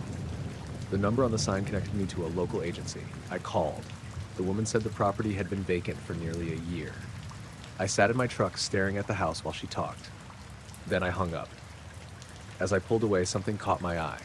Movement near the tree line behind the house. Two figures, standing side by side, watching, too far away to identify. Dark coats, motionless. I looked away for 1 second while turning the truck around. When I looked back, they were gone. That night, I drove through the crossroads one last time. The black sedan had returned, parked exactly where it used to be. The fog was thick enough that I almost missed it. As I passed, my headlights illuminated the windshield. For a brief moment, I could see inside. Two men sat in the front seats, looking upward. Not at me, not at the road, at the sky. And for the first time all week, they didn't seem to be waiting for something. They seemed to be watching it leave. I found the object around 4 in the afternoon on a damp October day while mapping a timber parcel in the Allegheny National Forest. The rain had stopped an hour earlier, but everything was still wet. Water dripped from the pines, fallen leaves stuck to my boots. The sky was that flat gray color that made it hard to tell whether evening was coming or not. I worked as a surveyor for a small company out of Warren, Pennsylvania. Most of my job involved property boundaries, timber assessments, easement work, and the occasional dispute between neighbors who suddenly cared very deeply about where a fence sat. That week I was mapping a remote section of woodland owned by a logging company. No trails, no campsites, no roads, except an old access route that hadn't been maintained in years. I was alone. That part wasn't unusual. The object caught my eye because it reflected light through the leaves. At first, I thought it was an old oil drum, or maybe a piece of machinery left behind decades ago. There was a shallow depression beneath a cluster of hemlocks about 50 yards off the line I was surveying. Something metallic protruded from the soil at an angle. Only a small section was visible, maybe 18 inches. It looked smooth, not rusty, not painted, just dull gray metal. I walked over to it. The ground around it felt strange under my boots, firmer than it should have, almost compacted. The object itself didn't resemble anything I recognized. It wasn't cylindrical, wasn't square. The exposed section curved gently inward like part of a much larger shape buried beneath the earth. I knelt beside it. No seams, no bolts, no markings. I brushed away wet leaves and dirt with my glove. The metal felt cold, but not as cold as it should have been. I remember that specifically because the air temperature couldn't have been more than 45 degrees. The surface felt almost room temperature. I tapped it with my knuckle. The sound surprised me. Not because it was loud, because it wasn't. I expected a metallic ring. Instead, it made a dull thump like knocking on thick wood. I sat there staring at it for a while. The forest was quiet. Too quiet, maybe. No birds, no squirrels. Nothing except water dripping from branches. Then I noticed something else. The soil around the object contained almost no roots. That made no sense. In those woods, roots were everywhere. You couldn't push a shovel 6 inches without hitting them. Yet the dirt immediately surrounding the metal looked smooth and loose, as if something had displaced everything around it. I took a few photos with my phone. Then I marked the location on my GPS unit. I considered reporting it immediately, but curiosity got the better of me. I cleared away a little more dirt, not much, just enough to expose another foot or so. The shape continued downward, still no edges, still no seams. I remember reaching out and placing my bare hand against it, only for a second. The surface felt oddly smooth, not polished, just featureless. The moment I touched it, I heard a sound, a click, very faint. I jerked my hand away and looked around. Nothing, no movement, no animals, just trees. I stood there listening. The click didn't repeat. After another minute, I laughed at myself. Probably a branch settling somewhere. I finished marking the point, packed up, and headed back toward my truck. The walk out took almost 40 minutes. Halfway there, I realized I couldn't stop thinking about the object. Not because it frightened me, because it felt wrong. Like finding a piece of an airplane buried in Roman ruins. Everything about it seemed out of place. That night, I stayed at a small motel outside Tidiat. The logging company covered rooms whenever a site was far enough from town. I grabbed dinner at a diner, watched half a football game, and went to bed around 10. At 6:17 the next morning, someone knocked on my motel room door. 3 knocks. Pause. 2 knocks. I checked the clock because the pattern stuck out. Who knocks like that? I pulled on jeans and looked through the peephole. 2 men stood outside, dark coats, dark slacks, one tall and thin, the other shorter and broader. Neither looked like loggers. Neither looked like anyone who belonged at a roadside motel before sunrise. I opened the door halfway. "Can I help you?" The taller man smiled politely. "Mr. Nolan Mercer?" I immediately wondered how they knew my room number. "Who's asking?" "We'd like to discuss your survey activities yesterday." That woke me up faster than coffee. "What about them?" The shorter man spoke. His voice sounded rehearsed somehow. Not robotic, just overly precise. "Did you encounter any unauthorized debris?" I stared at him. "Unauthorized what?" "Debris." "What kind of debris?" The 2 men exchanged a glance. The tall one said, "Objects not associated with normal environmental conditions." I laughed. "I don't know what that means." "Metallic objects," the shorter one clarified. The laugh died. Neither man reacted. Neither seemed surprised. The tall one asked, "Did you discover such an object yesterday?" I should have lied. Instead, I said, "Maybe." The shorter man nodded. "Did you touch it?" "Not what it was. Not where it was. Not how large it was." "Did you touch it?" I felt my stomach tighten. "Why?" "Did you?" I thought about saying no. Something about the way he asked made me tell the truth. "Yeah." The shorter man looked disappointed. The taller man wrote something in a small notebook. "What exactly is this about?" I asked. Neither answered. The tall one continued writing. "How long was physical contact maintained?" I frowned. "What? How long did you touch the object?" "A second." "1 second? Maybe." The shorter man nodded. "Any symptoms? What kind of symptoms?" "Disorientation, auditory anomalies, time discrepancy." The words came out like a checklist. I shook my head. "No." The tall man looked up. "You heard no clicking sounds?" I froze. The notebook stopped moving. The shorter man's expression didn't change. Neither had mentioned clicking. I certainly hadn't. "How do you know about that?" I asked. The tall man ignored the question. "Was the clicking isolated or repetitive?" I stepped backward. "Who are you?" The shorter man smiled. "We're conducting environmental documentation." "No, you're not." His smile remained. "No." The admission came so casually that it caught me off guard. I glanced past them. The motel parking lot was empty except for my truck. No other vehicles, no sedan, no government SUV, nothing. I looked back. "How'd you get here?" The shorter man blinked. The question seemed to genuinely confuse him. "We arrived." The tall man closed his notebook. "Mr. Mercer, it would be helpful if you avoided returning to the object." "Why?" "Because it's being recovered." "By who?" "Interested parties." That answer irritated me enough that I almost laughed again. "What does that even mean?" The tall man looked at me for a few seconds. Then he said something strange. "Did the object appear buried before you arrived?" I frowned. "Yes." The shorter man quietly said, "Good." The tall one nodded. "Then leave it that way." Before I could ask anything else, they turned and walked away. I followed them into the parking lot. Cold morning air hit me. Mist hung low over the road. The men reached the edge of the lot, then continued walking. Not toward a vehicle, not toward the highway. Just down a narrow gravel service road leading into the trees. Within 30 seconds, the fog swallowed them. I stood there for another minute. No engine started, no doors slammed, nothing. I skipped breakfast and drove straight back to the site. Partly because I was stubborn, mostly because I wanted answers. The woods looked different in morning light. The fog lingered between the trees. Everything felt damp and muted. I followed my GPS coordinates directly to the location. The depression was still there. The hemlocks were still there. The object was gone. Not dug out, not extracted. Gone. The ground looked untouched. I don't mean neatly repaired. I mean untouched. No shovel marks, no tire tracks, no disturbed leaves, no pile of dirt. Nothing. Just forest floor. I checked my GPS 3 times. Same coordinates, same location. I walked in widening circles around the site. No sign of excavation, no equipment tracks, no footprints. The object had occupied a space roughly the size of a refrigerator. Removing something like that should have left evidence. There wasn't any. Then I noticed something that made my skin crawl. The photos on my phone. I opened the gallery. The images were still there, same timestamp, same location, but something was wrong. The object wasn't visible.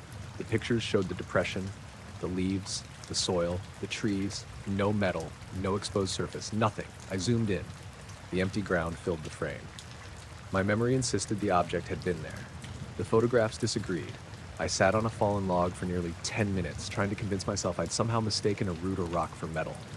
Then I remembered touching it, remembered the smooth surface, remembered the click. As if responding to the thought, I heard the sound again. Click. Somewhere nearby. I stood immediately. The woods were still. Click. A little farther away this time. I turned toward it. Nothing. Then another. Click. Not mechanical, not loud, just enough to be heard. Moving through the trees, circling, I started walking back toward my truck. Not running, just moving steadily. The clicking followed, never close, never far, always somewhere I couldn't quite locate. After about 5 minutes, it stopped. The silence felt heavier afterward. When I reached my truck, something sat beneath the windshield wiper, a folded piece of paper, no envelope, no note. Just a single page torn from a notebook. In block handwriting were 6 words. Physical contact recorded. No further action. Nothing else. No signature. No explanation. I looked around the empty logging road. No people, no vehicles, only trees. I folded the paper and put it in the glove compartment. A month later, while organizing files from that survey project, I found the GPS coordinates again. Out of curiosity, I entered them into a mapping program. The location marker landed exactly where I remembered.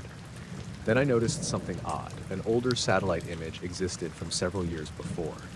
The image quality wasn't great, but there appeared to be a small circular clearing at that exact spot. Not a natural opening, too round, maybe 30 feet across. The newer image showed nothing except forest. The clearing was gone. Trees stood where it should have been, fully grown trees, not saplings, not recent growth. Trees that looked decades old. I checked 3 different map services, same result. The older image showed the clearing. The newer images showed uninterrupted woodland. A week after that, I received a package at my office. No return address. Inside was a printed copy of one of my photographs, the same photograph where the object no longer appeared. Someone had circled a section near the bottom corner. At first, I didn't understand what I was looking at. Then I zoomed in. My hand. The photo had captured my hand reaching toward empty ground, as if I were touching something invisible. Written beneath the circle in black ink were 4 words. Contact duration, 1.3 seconds. I never told anyone how long I touched it. Not exactly, not even myself. The paper disappeared from my desk 3 days later. No one admitted taking it. Sometimes, when I'm working alone in the woods, I hear faint clicking sounds somewhere beyond the trees. Never close enough to pinpoint. Never repeated long enough to record. Just a click, pause, another click, as if something is checking whether I'm still there. I took the photo on a Thursday evening in late November while walking along the north side of Blackwater Reservoir. The fog had rolled in early that day. Not thick enough to shut down the roads, but enough to make everything feel smaller. The far shoreline disappeared completely.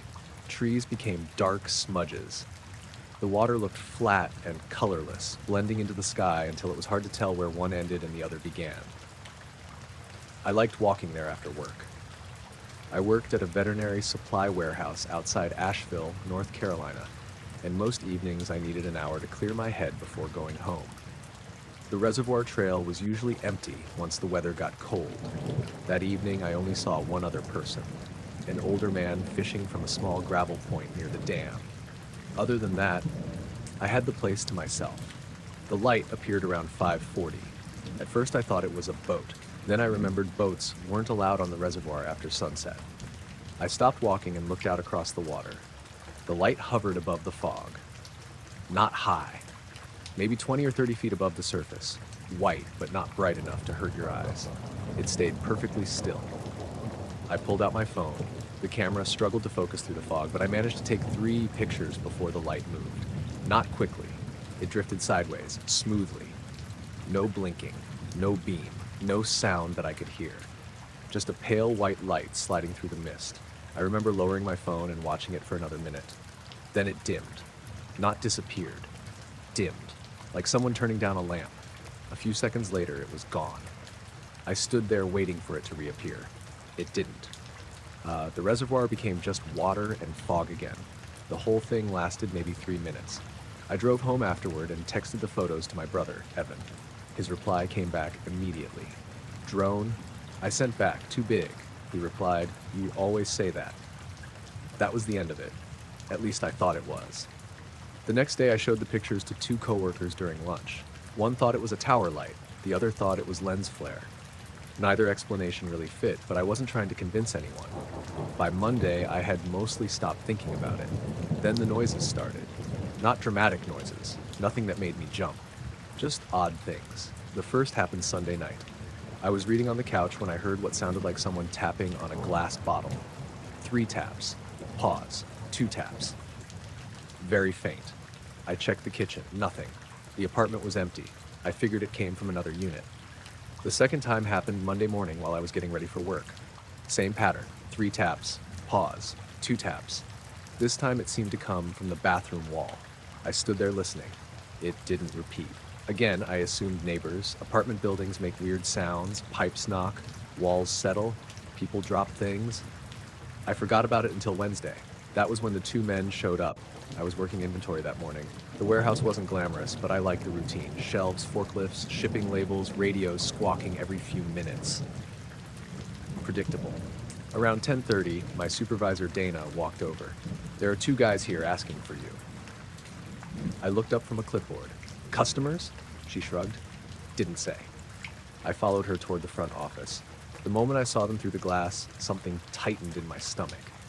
Dark coats, dark slacks, one tall and thin, one shorter and broader. Neither looked like customers, neither looked like sales reps. The shorter man smiled when I entered. "Miss Natalie Mercer?" "Yeah." The taller man nodded politely. "We'd like a few minutes of your time." "About what?" The shorter man answered, "A witness statement." I frowned. "For what?" "The reservoir." That got my attention immediately. Dana looked between us. "Everything okay?" she asked. The taller man smiled. Routine follow-up. She didn't seem convinced, but eventually left us alone. The shorter man gestured toward an empty office. "Somewhere private?" I should have refused. Instead, I led them into a small conference room. The whole thing felt strange enough that I wanted answers. The door closed behind us. Neither man sat down. The taller one opened a notebook. The shorter one folded his hands in front of him. For several seconds, nobody spoke. Then the taller man asked, "Before observing the light, did you hear any sounds?" I blinked. "What? Sounds? I saw a light. Before that," he said. I shrugged. "I don't think so." He wrote something down. The shorter man asked, "Any humming?" "No." The taller man wrote again. "Buzzing?" "No." "Clicking?" The word caught my attention. I don't know why. Maybe because of the noises in my apartment. Still, I answered honestly. "No." The shorter man looked at me carefully. "You're certain?" "Yeah." The taller man made another note. Then silence. I finally asked the obvious question. "Don't you want to see the photo?" Neither answered immediately. The shorter man smiled. "No." That genuinely surprised me. "You don't?" "We're not evaluating visual evidence." "Then why are you here?" The taller man looked up from his notebook. "We're evaluating associated observations." "What does that mean?" The shorter man replied. "Things that happened before, not after. Before." That struck me as oddly specific. I said, "I just saw a light. Did you?" The question came from the taller man, not confrontational, just curious. I stared at him. What else would I have seen? He looked at the notebook. The shorter man changed the subject immediately. "When you first noticed the light, what made you look toward the reservoir?" I opened my mouth, then stopped. Because I didn't know. I'd never thought about it. 1 second I had been walking. The next I had been looking toward the water. Why? I couldn't remember. The realization bothered me more than I expected. "I don't know," I admitted. The taller man wrote that down too. The shorter man nodded slowly, as expected. I sat back in my chair. "What exactly are you investigating?" Neither answered. The taller man flipped to another page. "Have you experienced unusual sounds since the sighting?" My stomach dropped. Just slightly. Enough to notice. I said nothing. The shorter man's smile faded. Miss Mercer. How do you know that? Know what? The sounds. The two men exchanged a glance, not a meaningful one, more like checking whether they should continue. The taller man closed the notebook. Can you describe them? I should have lied. Instead, I said, tapping. Both men became very still. The shorter man asked, patterned? I immediately regretted answering. What is this? He ignored the question. Patterned? I nodded. His eyes shifted briefly toward the ceiling. Listening. That was the impression I got. Listening to something I couldn't hear. Then he looked back at me. 3, pause. 2. It wasn't a question. I stared at him. Neither man looked surprised. The taller one opened the notebook again. Frequency increasing? No. Source location changing? I don't know. Have the sounds occurred outdoors? No. The shorter man looked relieved. Actually relieved. That was the first real emotion I'd seen from either of them. I said, who are you? The taller man answered this time, Witness Collection. That's not an agency. No. His honesty somehow made it worse. The shorter man asked, have you returned to the reservoir? No. Good. Why? No answer. The room felt smaller suddenly. Not physically. Just uncomfortable. Like the conversation had drifted somewhere I wasn't supposed to follow. I tried again. The photo. The shorter man smiled. What about it? You're not interested? No. Why not? Because surely that was the important part. The light, the pictures, the sighting. Instead, they'd spent 15 minutes asking about sounds. The taller man finally gave an answer. The light isn't the unusual part. Nobody spoke after that. I remember hearing forklifts outside, voices from the warehouse, normal sounds, the sort of things I suddenly wanted very badly. The shorter man checked his watch, then looked at me. One final question, I nodded. When the sounds occur, do they seem closer each time? I didn't answer, because they did. I just hadn't noticed until that moment. The first tapping had seemed distant. The second had come from the bathroom wall. The third had come from somewhere inside my bedroom. The shorter man saw the realization happen. His expression changed slightly, not fear, concern. The taller man stood up. We should leave. The shorter one nodded. Neither shook my hand, neither asked for my phone number, neither requested the photographs. The entire meeting had lasted maybe 20 minutes. At the door I said, wait. They turned. If this is serious, tell me what's going on. The taller man looked genuinely thoughtful for a moment. Then he said, if the sounds continue, avoid responding. Responding how? The shorter man answered, anyway. Then they left. I watched through the front windows as they crossed the parking lot. No vehicle waited outside, no sedan, no government SUV, nothing. They walked around the corner of the building. I followed maybe 10 seconds later. The lot behind the warehouse was empty, no sign of them. That night I stayed awake longer than usual. I kept thinking about the questions, not the light. The sounds, why focus on that? Why care whether I heard anything before the sighting? Around midnight, I finally went to bed. At 1:13 a.m., the tapping started again. 3 taps, pause, 2 taps. This time it came from my bedroom door. Not the wall, not another apartment. The door. I sat upright. The room was dark. Streetlight filtered through the blinds. The tapping didn't repeat. I got out of bed, checked the apartment, nothing. No one. I returned to bed. 5 minutes later, I heard another sound. Not tapping. A voice. Very faint. So faint I couldn't make out words. Just the shape of a voice somewhere beyond the apartment. Maybe outside. Maybe in the hallway. Maybe not. I grabbed my phone and opened the photos from the reservoir. The light still appeared exactly as I remembered. White, round, hovering above the fog. Then I noticed something. Not in the light. Below it. A dark shape near the shoreline. I zoomed in. The image became grainy immediately. The shape looked human. 2 figures standing side by side at the edge of the water. Too far away to identify. Too small to be certain. I switched to the second photo. The figures were still there. Third photo. Still there. Standing in exactly the same position. Watching the reservoir. Or watching me. The next morning I drove back before work. The fog was gone. The shoreline looked normal. No footprints. No signs anyone had been there. Just water and rocks and dead grass. I stood at the exact spot where I had taken the photos, trying to remember what made me look toward the reservoir in the first place. After several minutes, I heard something. Very faint. Almost lost in the breeze. 3 taps. Pause. 2 taps. Coming from somewhere across the water. I left immediately. A few days later, I returned to the warehouse and asked Dana if she remembered the two men. She looked confused. What two men? The guys who came asking about the reservoir. She stared at me, then shook her head. No one came asking about a reservoir. I laughed because I thought she was joking. She wasn't. I checked the visitor log. There was no entry, no names, no record, nothing. The security cameras covering the front office showed customers, delivery drivers, employees. No two men, no conference room meeting, no trace they had ever been there. Except for one thing. On the conference room table sat a yellow legal pad. Most pages were blank. Near the center, one sheet had been torn out. The page underneath carried faint impressions from whatever had been written above it. I shaded it with a pencil. Slowly, words appeared. 3 lines. No visual anomaly confirmed. Auditory contact possible. Subject did not answer. The handwriting wasn't mine. Underneath those notes was a final line, smaller than the rest, almost pressed through the paper. Return if pattern advances to the window. The request came in on a rainy Wednesday morning just after the library opened.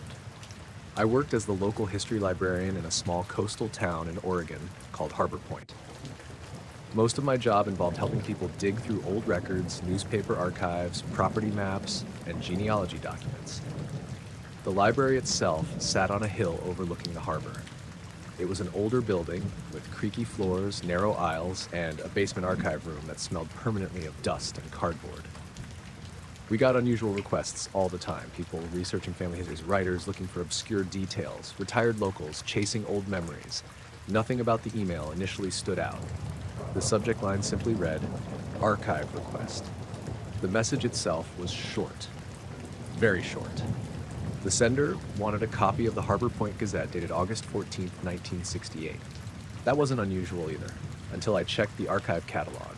According to our records, that issue didn't exist, or more accurately, it wasn't supposed to exist. The catalog listed August 13th, then August 15th, nothing in between. At first, I assumed it was a clerical error. Old records were messy. I replied and asked for clarification. No response. A few hours later, curiosity got the better of me. I headed downstairs. The archive basement was quiet except for the hum of dehumidifiers. Most of the newspaper collection existed on microfilm reels stored inside metal cabinets. I checked the catalog again. No August 14th. Still, something bothered me. The date seemed too specific. So I started digging. About 20 minutes later, I found an old handwritten note attached to a filing drawer. The note looked decades old. Yellowed paper. Faded ink. 3 words. Destroyed. Flood. That made sense. The library had suffered basement flooding in the early 70s. Many records had been damaged. Problem solved, or so I thought. Then I found the reel. It wasn't where it should have been. It sat in a completely different cabinet behind unrelated materials. The label read, Gazette, Aug 1968. No indication anything was missing. I loaded the reel into a reader. The film started normally, August 1st, August 2, August 3. Everything appeared intact. Then I reached August 13th. The next frame should have been August 15th. Instead, August 14th appeared. The supposedly destroyed issue. I remember staring at it for several seconds. The date was clearly visible. August 14th, 1968. The front page headline wasn't about politics or local news. It described unusual lights seen offshore, multiple witnesses, fishing crews, harbor workers, residents. The article wasn't sensational, just factual, yet something about it felt strange. The story occupied almost the entire front page. I kept reading. Several people reported bright lights hovering above the water during heavy fog. No explanation was offered. I copied a few notes for myself. Then the microfilm machine suddenly shut off. The screen went dark. The room became quiet. I assumed the bulb had failed. After a few seconds, the machine restarted on its own. When the image returned, the August 14th issue was gone. The reel now jumped directly from August 13th to August 15th. I rewound, checked again. No August 14th. I sat there confused. Maybe I'd loaded the reel incorrectly. Maybe I imagined it. That sounds ridiculous, but that was honestly my first thought. I spent another 30 minutes checking. Nothing. The issue had vanished. Eventually I went upstairs and forgot about it, at least for the rest of the day. The requester never replied. No follow-up email. No phone call. Nothing. Thursday morning brought heavy fog. The kind that rolled in from the ocean and swallowed half the town. Visibility dropped to maybe 100 feet. The library felt unusually quiet. Around noon, I noticed a black sedan parked across the street. Nothing particularly suspicious, just unusual. Most vehicles in town were pickups or SUVs. The sedan remained there all afternoon. Same position. Engine off, dark windows. I mentioned it to my coworker Sarah. She glanced outside. Maybe somebody's waiting for someone. Reasonable enough. Around 4 o'clock, the sedan disappeared. I didn't see it leave. It was simply gone. The next morning, the two men arrived. Dark suits, dark ties, polished shoes, one tall, one shorter. Both looked completely out of place. The shorter man approached the information desk. His smile appeared friendly enough. "We're hoping you can assist us with archive inquiries." I assumed they were researchers, maybe historians, maybe journalists. "What are you looking for?" The shorter man exchanged a glance with the taller one. Then he asked, "Has anyone recently requested the August 14, 1968 edition of the Gazette?" The question hit me immediately. My stomach tightened. Why? The taller man opened a notebook. The shorter one smiled again. "Routine records verification." The answer sounded rehearsed. I hesitated, then told him the truth. "One person requested it by email." The taller man wrote something down. The shorter man nodded. "Did anyone else request the same issue?" No. The reaction was immediate. Both men visibly relaxed. Not dramatically, just enough to notice, like a weight had been lifted. The taller man stopped writing.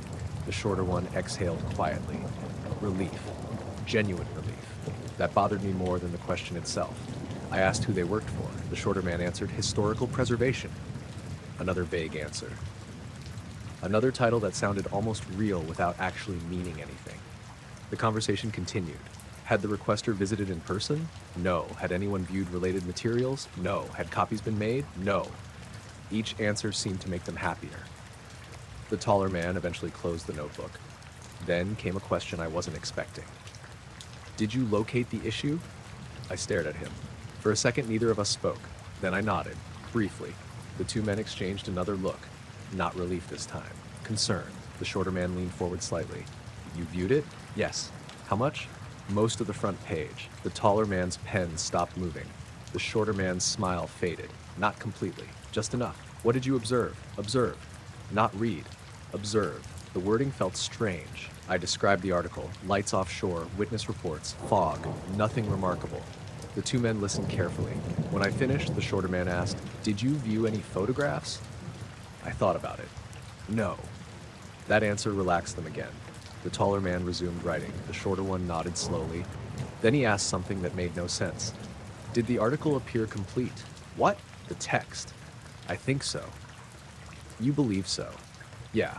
He seemed satisfied. The conversation should have ended there. Instead, the taller man suddenly asked, "How old is the microfilm reader?" I blinked. "I don't know. Approximate age? Maybe 15 years? He wrote that down too. Then they requested access to the archive room. Against my better judgment, I agreed. We headed downstairs. The entire walk felt uncomfortable. Neither man spoke, neither looked at books or displays. Their attention remained fixed on the archive room. Once inside, they moved directly toward the correct cabinet. No hesitation. No searching. Straight to it. That bothered me. The archive layout wasn't public. Visitors couldn't access the basement alone. Yet both men walked as though they'd been there before. The taller man opened the cabinet, pulled out the exact reel. First try, no checking labels, no scanning shelves, just reached for it. I watched him carefully. The shorter man noticed. "Something wrong?" I shrugged. "No." The lie sounded weak. The taller man loaded the reel into the reader. The machine powered on. The film rolled. August 13th, August 15th, no August 14th. Nothing unusual. The two men watched quietly. Then the shorter man smiled. "There appears to be no issue." The wording felt deliberate. No issue. Not no newspaper. No issue. The double meaning wasn't lost on me. The taller man removed the reel, returned it to the cabinet. Then both men stood silently for several seconds, almost as if waiting. For what, I couldn't tell. Finally, they thanked me for my assistance. We walked upstairs. The shorter man paused near the exit. One final question. "Have you discussed the missing edition with anyone?" "No." Again, relief. The answer clearly mattered. The shorter man nodded. "Excellent." Then both men left. I watched through the front windows. The black sedan waited at the curb. No visible license plate, no dealership logo, no manufacturer emblem, nothing. The men got inside. The vehicle drove away. That evening I stayed late, mostly because curiosity refused to leave me alone. After closing, I returned to the basement. I wanted to see the reel again. The cabinet stood exactly where it always had. I opened the drawer. The reel was gone. Not misplaced. Gone. I checked every shelf, every cabinet, nothing. The archive catalog still listed it. The physical reel had vanished. I searched for over an hour. No luck. Eventually I gave up. The next morning I arrived early. The reel sat exactly where it belonged. Same cabinet, same label, like it had never left. I loaded it into the reader immediately. The film rolled. August 13th, August 14th. There it was again. The missing issue. The article remained. So did the photographs. 3 grainy black and white images. I hadn't seen them before. The first showed lights over the water. The second showed several witnesses standing on a dock. The third stopped me cold. The image showed the library, not the modern library, the old library building that occupied the site before the current one was built. Standing near the entrance were 2 men in dark suits. The photograph had been taken in 1968. Yet the men looked exactly like the 2 who had visited me. Same faces, same expressions, same clothing. I stared at the image for a long time. Then the machine shut off again, just like before. The bulb went dark. The room fell silent. When the machine restarted, August 14th was gone. The photographs were gone. The issue no longer existed. I checked the reel repeatedly. Nothing. Only August 13 and August 15th. That afternoon, I searched for the original email request. The message had disappeared. Not deleted. Gone. No record remained in the system. No sender. No archive. Nothing. I checked server logs with help from our IT volunteer. No trace. It was as if the request had never been sent. A week later, I found a folded newspaper clipping tucked inside a book returned to the library. No envelope, no note. Just the clipping. The date at the top read August 14, 1968. The article had been cut out. Only the photograph remained. The library. The 2 suited men. And written across the back in faded pencil were 5 words. No second requests received. I saw the light at 11:46 p.m. from the parking lot of a motel called the Cedar Ridge Inn. The motel sat along a 2-lane highway outside Salmon, Idaho. I was driving home from a construction job in Montana and had decided to stop for the night rather than push through another 4 hours of mountain roads. The place was exactly what you'd expect from a rural roadside motel. 20 or so rooms, a small office, a vending machine that hummed louder than it should have. A breakfast room with 4 tables. Nothing remarkable. The weather had been clear all day, but by nightfall a cold wind had started moving through the valley. The sky remained cloudless. You could see stars from horizon to horizon. After checking in, I grabbed dinner in town and returned around 11. I wasn't tired yet. I'd been sitting in a truck for most of the day and needed to stretch my legs. So I walked around the edge of the parking lot. The motel sat on a slight rise overlooking open fields and distant hills. Beyond those hills were miles of forest and mountains. I remember stopping near an old wooden fence and looking out at the valley. That's when I noticed the light. At first I thought it was a tower beacon. Then I realized it wasn't blinking. The light hovered above the hills, not directly overhead, far away, maybe several miles, maybe more. Distance at night is difficult to judge. It looked white, bright but not painfully bright, just a steady glow. I stood there for a while watching it. The strange thing wasn't that it hovered. Helicopters exist. Drones exist. Aircraft can appear stationary under certain conditions. The strange thing was how perfectly still it remained. The light didn't drift, didn't wobble, didn't flash, didn't move at all. It simply hung there. I checked my phone. No service. The valley was notorious for that. I considered recording the light, but decided not to bother. Honestly, I wasn't thinking UFOs. I was thinking weather balloon, survey helicopter, something normal. After maybe 5 minutes, the light dimmed slightly, not disappeared, dimmed. Then it brightened again. The process repeated several times, like someone slowly turning a dial. Then without warning, it vanished. Not shot away, not dropped behind the hills, vanished. 1 second it was there. The next it wasn't. The sky became empty. I stood there another few minutes. Nothing returned. Eventually I went back to my room. Room 12. I remember that specifically because it becomes important later. The room itself was ordinary. 2 beds, television, small bathroom, the sort of place you forget immediately after leaving. I watched television for maybe half an hour before falling asleep. Sometime during the night I woke up, not fully, just enough to notice a sound outside, a car door closing. I checked the clock, 3:09 a.m. Then I rolled over and went back to sleep. The next morning, I woke around 7. The sky was overcast. The wind had picked up. Breakfast ended at 8:30, so I got dressed and headed toward the breakfast room. The moment I walked inside, I knew something felt wrong. Only 3 people sat in the room, an older couple near the window, and 2 men at a table near the coffee machine, dark suits, dark ties, polished black shoes, one tall and thin, one shorter and broader. Neither looked like tourists, neither looked like travelers. Both looked completely out of place in a rural motel. The shorter man smiled when I entered, not a casual smile, a deliberate one, like he'd been waiting.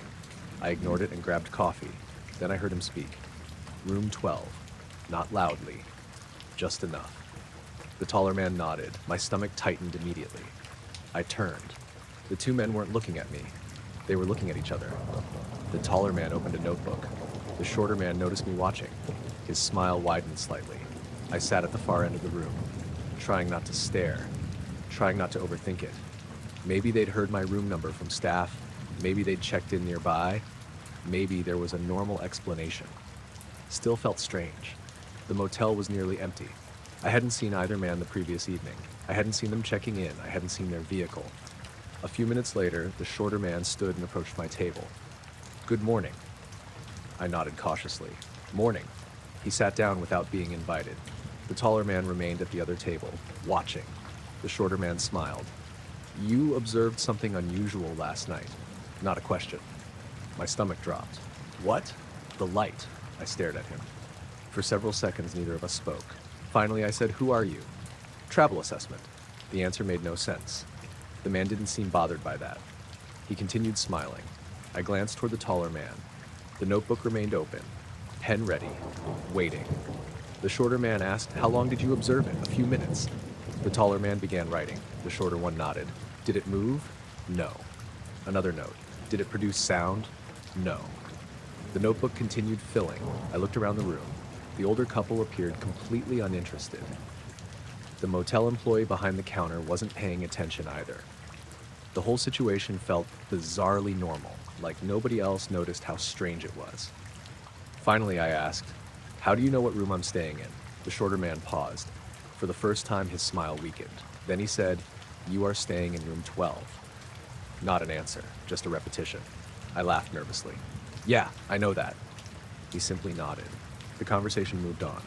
Did the light appear mechanical? What does that mean? No interpretation is necessary. That wasn't helpful. The questions continued. Brightness, color, direction, duration, nothing particularly alarming. Yet something about the man's behavior bothered me. Not what he asked, how he asked. Every question sounded memorized, like he'd learned the correct sequence without understanding why. Then came the oddest question. Were there others present during observation? I thought about it. The parking lot had been empty. No. The shorter man looked relieved, actually relieved. The taller man stopped writing momentarily. The 2 exchanged a glance. Something about my answer mattered. A lot. I finally asked again, "Who are you guys?" The shorter man ignored the question. Instead, he asked, "Did you notice any additional lights?" No. Any sounds? No. Any people nearby? No. More relief. The notebook closed. The interview appeared finished. Then the shorter man asked one final thing. "Did the light seem aware of you?" I laughed because the question sounded ridiculous. The man didn't laugh. Neither did his partner. The silence lasted long enough to become uncomfortable. Eventually I answered, "No." The shorter man nodded. "Good." There was that word again. Good, as though I'd passed another test. The 2 men stood. The shorter one thanked me. The taller one tucked away the notebook. Then they left the breakfast room. I waited a few seconds and followed. Curiosity had completely replaced caution at that point. The motel parking lot sat directly outside. I expected to see a black sedan or an SUV or something. Instead, I saw nothing. The lot contained only 4 vehicles, mine. The older couple's sedan, a pickup truck, and a delivery van. No black car, no sign of the 2 men, no vehicle pulling away. Nothing. I walked around the building, checked both sides. Empty. The men had simply disappeared from view in the few seconds between leaving the breakfast room and me reaching the door. I went to the front desk. The same employee from breakfast was working. A woman named Carla, according to her name tag. I asked if she knew the two men. She looked confused. What two men? The guys in the breakfast room. There wasn't anybody else in there. I actually laughed. Yeah, there was. She shook her head. Just you and the Hendersons. The older couple. I stared at her. She stared back, completely serious. I dropped the subject, paid for an extra coffee, returned to my room. Something felt wrong, not dangerous, just wrong. Before checking out, I looked through the curtains toward the parking lot. Nothing unusual. Then I noticed something sitting on the desk beside the television. A folded piece of paper. I hadn't seen it before. Maybe housekeeping, maybe motel information. I opened it. The page contained a simple hand-drawn map. No labels, no title, just a rough sketch of hills, fields, roads, and a small circle. The circle marked the exact location where I'd seen the light. I knew because the hills matched the view from the parking lot. At the bottom of the page, someone had written 4 words. Observation remained unreciprocated. That was it. No signature, no explanation. I took the paper with me, mostly because I wanted to figure out who left it. During checkout, I asked Carla if anyone had entered my room. She said no. The room keys were old-fashioned metal keys attached to plastic tags. No electronic logs. No way to verify. I drove home and tried to forget about the entire thing. A week later, I found the paper inside my glove compartment, not where I'd left it. I'd originally stored it in a folder at home. Now it sat folded inside my truck. I unfolded it again. The map remained unchanged. The sentence remained unchanged. But something new had been added. A second line beneath the first. Same handwriting, same black ink. Observation. Did not notice observers. I never figured out who wrote it or how it got there. A month later, I drove through the area again for work. The motel still stood. The breakfast room still existed. Carla still worked the front desk. I asked about room 12. She told me something strange. According to the records, nobody had occupied room 12 the night I stayed there. The room had been closed for maintenance. When I reminded her that I'd literally slept there, she apologized and said the records must be wrong. Then she showed me the maintenance log. Room 12 had supposedly been locked for 3 days, including the night I'd checked in. Before leaving, I walked to the end of the parking lot where I'd first seen the light. The hills remained exactly the same. The valley remained exactly the same. Nothing unusual stood out. Then I noticed a weathered wooden post near the fence. Someone had carved numbers into it. At first I assumed they were random. Then I realized they weren't. They matched the date of my stay. Directly beneath the numbers sat 2 initials, not names, just initials. One tall and narrow, one short and compact, as if 2 different people had carved them. And below both was a single line scratched into the wood. Still no visual contact. The passenger got into my cab at 1:18 in the morning during a light snowfall in northern Wisconsin. I remember the exact time because I just checked the dashboard clock while sitting at a red light. It was late January. The roads were wet. Most people had already gone home. I was finishing what I expected would be my last fare of the night. The pickup came through dispatch from a small gas station on the edge of town. Nothing unusual. I accepted the ride and headed over. The gas station sat alone beside a stretch of highway surrounded by dark woods. A few trucks were parked near the pumps. The convenience store remained open 24 hours. When I pulled in, I expected someone waiting near the entrance. Nobody was there. I checked the ride information again. Correct address. I was about to call dispatch when the rear passenger door opened. The man had appeared beside the car without me noticing. That bothered me immediately. Not because it was impossible, just because I normally notice people approaching, especially at night. The man slid into the back seat and closed the door quietly. No luggage, no backpack, no coat despite the cold, just a dark suit. Not a business suit exactly. Something about it looked slightly old-fashioned.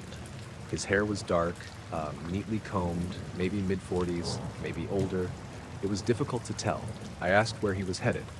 He gave me an address on the far side of town. Then he stopped talking. The entire exchange lasted maybe 5 seconds. I pulled away from the gas station. For the first few minutes, everything seemed normal. Then I noticed what he was doing. He wasn't looking forward, wasn't checking his phone, wasn't staring out the side windows. He was looking upward, straight upward, his head tilted back toward the roof of the cab. His eyes remained fixed on the night sky visible through the windows, not occasionally, continuously. I watched him through the rearview mirror.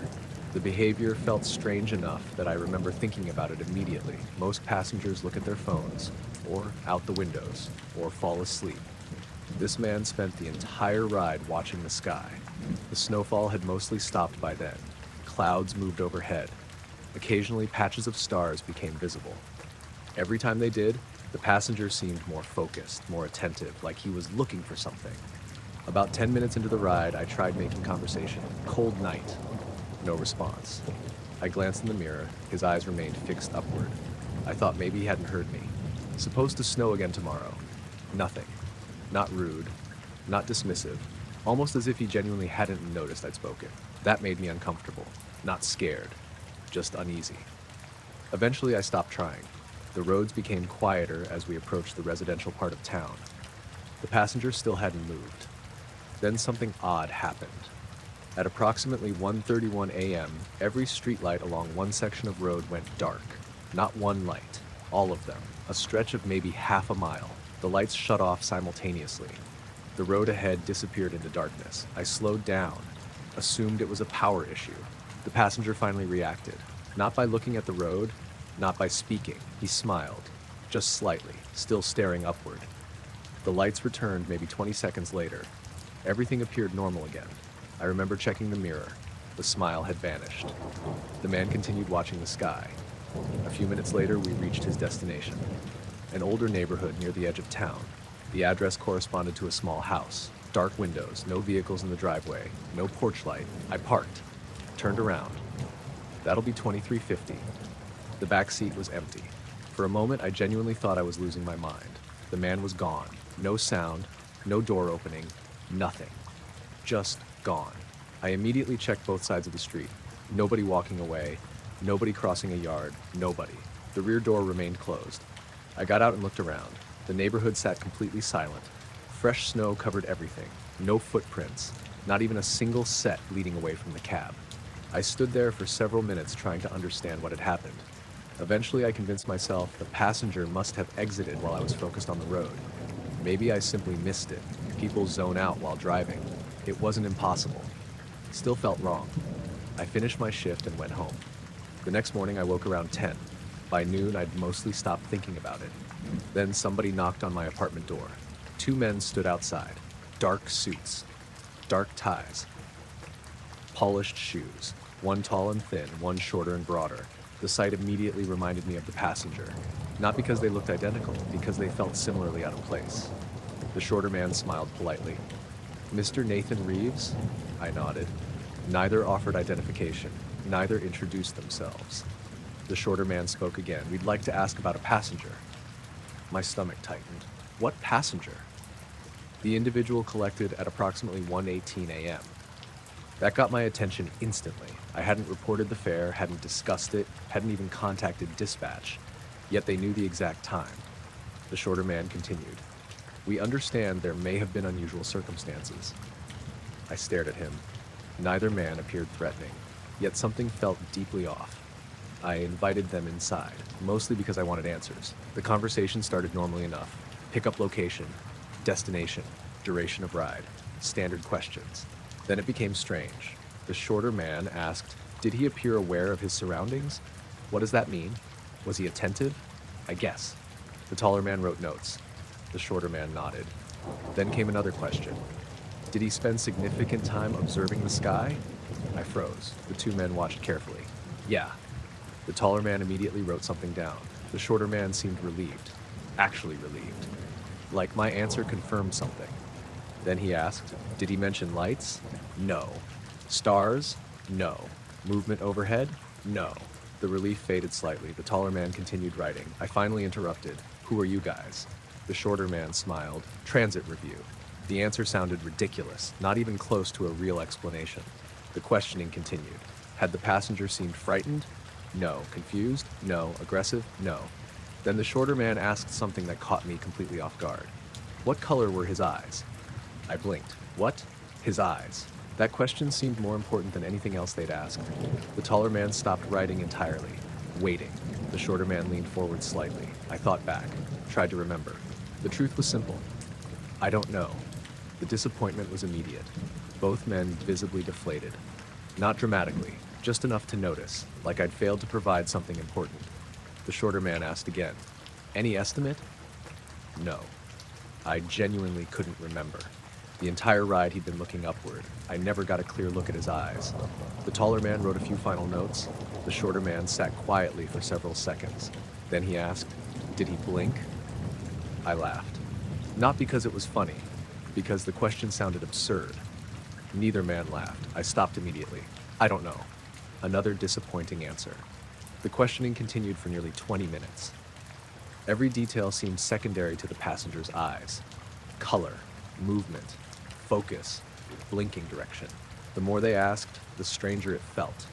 Eventually I mentioned something. The streetlights, the section that went dark. That immediately got their attention. The taller man flipped to a fresh page. The shorter man asked for the exact location. I told him. Both men exchanged a look. The same look I'd seen several times during the interview. Recognition. Not surprise.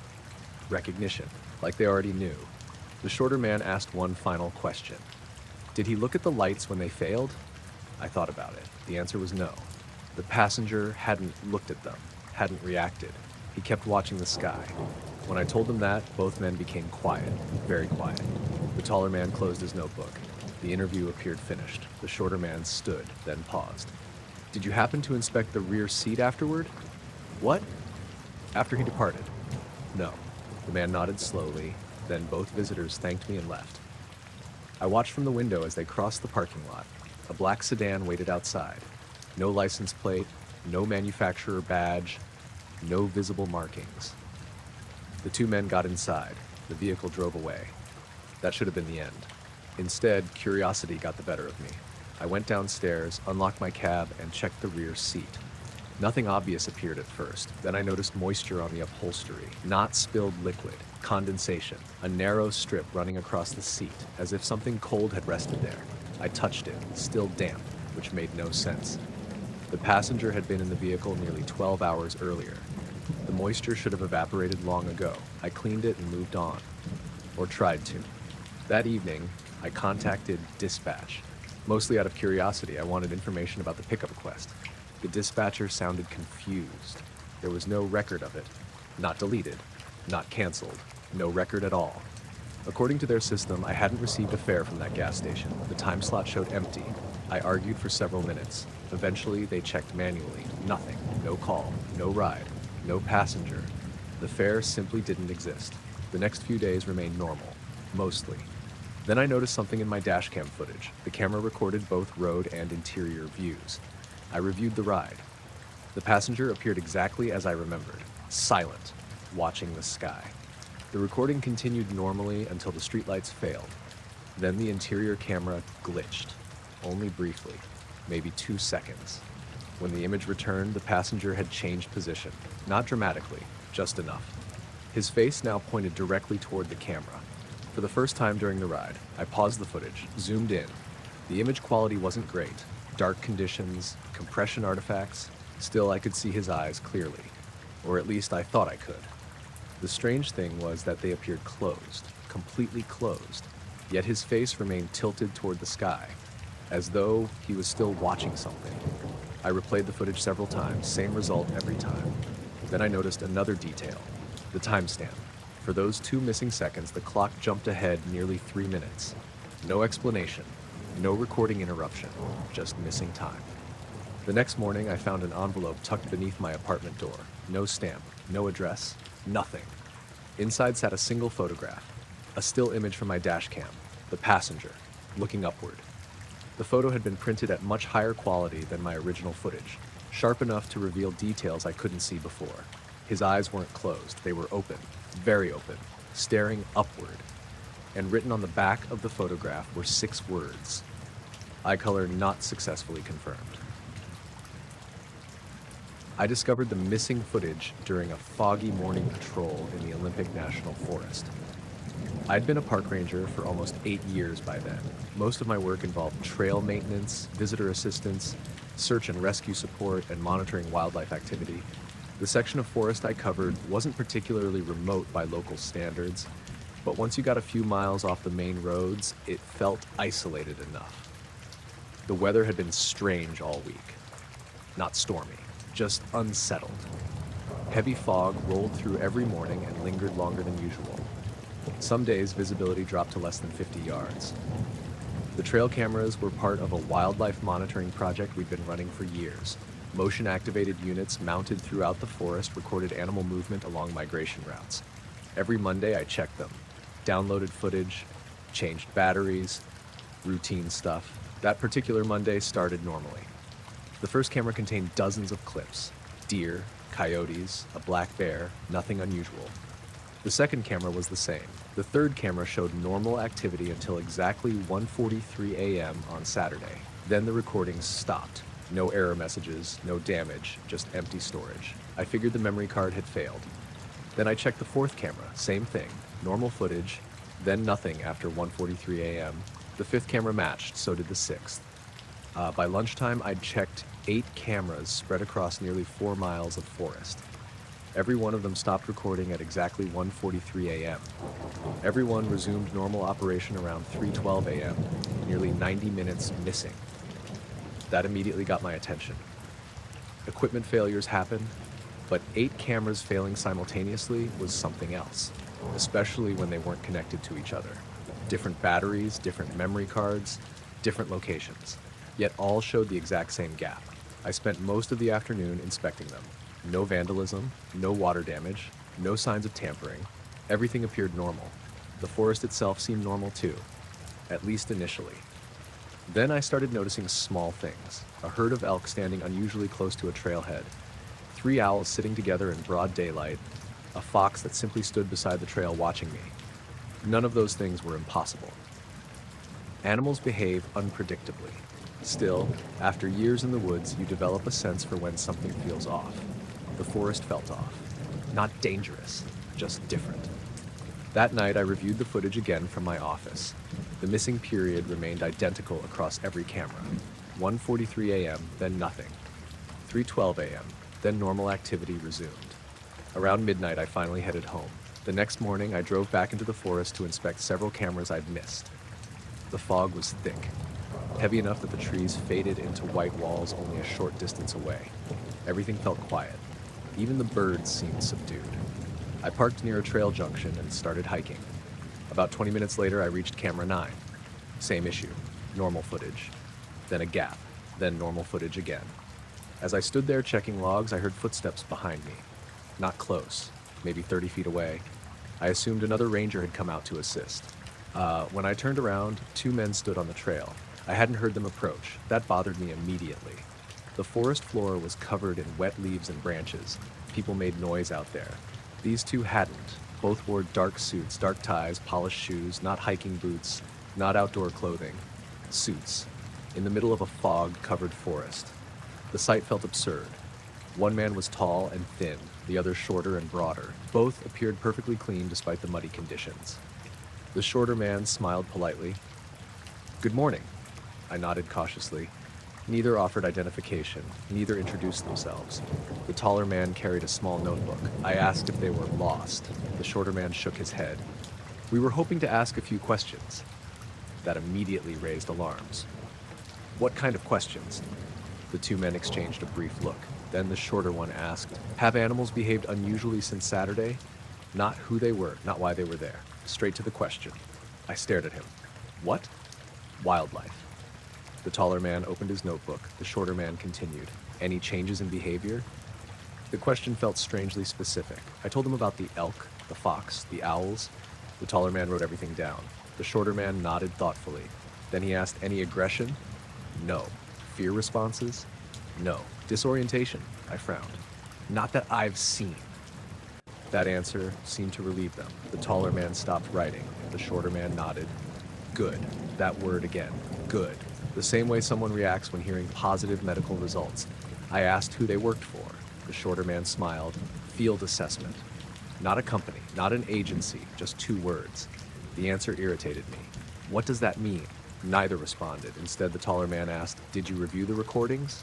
I felt my stomach tighten. "How do you know about the cameras?" The question hung in the air. Neither answered. The shorter man simply asked, "Did you observe anything unusual in the footage?" I explained the missing time, the synchronized gaps, the strange timing. The men listened carefully. Neither looked surprised, not even slightly, almost as if they'd expected it. The taller man wrote more notes. The shorter one nodded occasionally. Then came another strange question. Were any animals present immediately before the interruption? I thought back. Actually, yes. Several cameras had captured deer shortly before the recording stopped. I told them. Again, more notes. The conversation continued for several minutes. Every question focused on wildlife, not the cameras. Not equipment failures. Animals. Had birds changed migration patterns? Had predators altered routes? Had animals avoided specific areas? The questions felt oddly rehearsed, like someone working from a script. Eventually, I asked the obvious question. Why are you interested in the animals? The shorter man paused. For the first time, he seemed unsure. Then he said, "Behavioral indicators." That explained absolutely nothing. The taller man suddenly looked toward the trees, not casually, intently, like he'd heard something. The shorter man noticed too. Both men remained silent, listening. I listened as well. Nothing, just distant wind. After several seconds, they relaxed. The moment passed, but it left me unsettled. The interview eventually ended, or so I thought. Then the shorter man asked one final question. Did any animals approach the cameras after recordings resumed? I remembered something. A deer appeared in footage from camera 4 less than a minute after the recording returned. The animal stood directly in front of the lens, motionless, staring into it, for nearly 3 minutes. I mentioned this. The reaction was immediate. The taller man's pen stopped moving. The shorter man's smile disappeared entirely. Not fear, concern, genuine concern. 3 minutes, he asked. Approximately. The two men exchanged another look. Something about that answer clearly mattered. A lot. Eventually the shorter man nodded. "Thank you."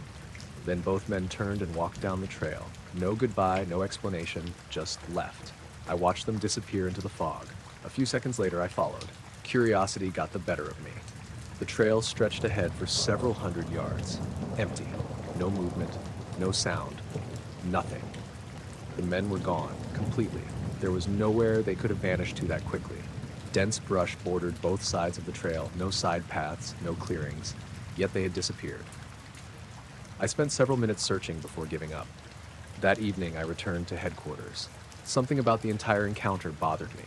Not enough to report, just enough to stick in my head. I reviewed additional footage, camera after camera, normal activity, then the gap, then normal activity again.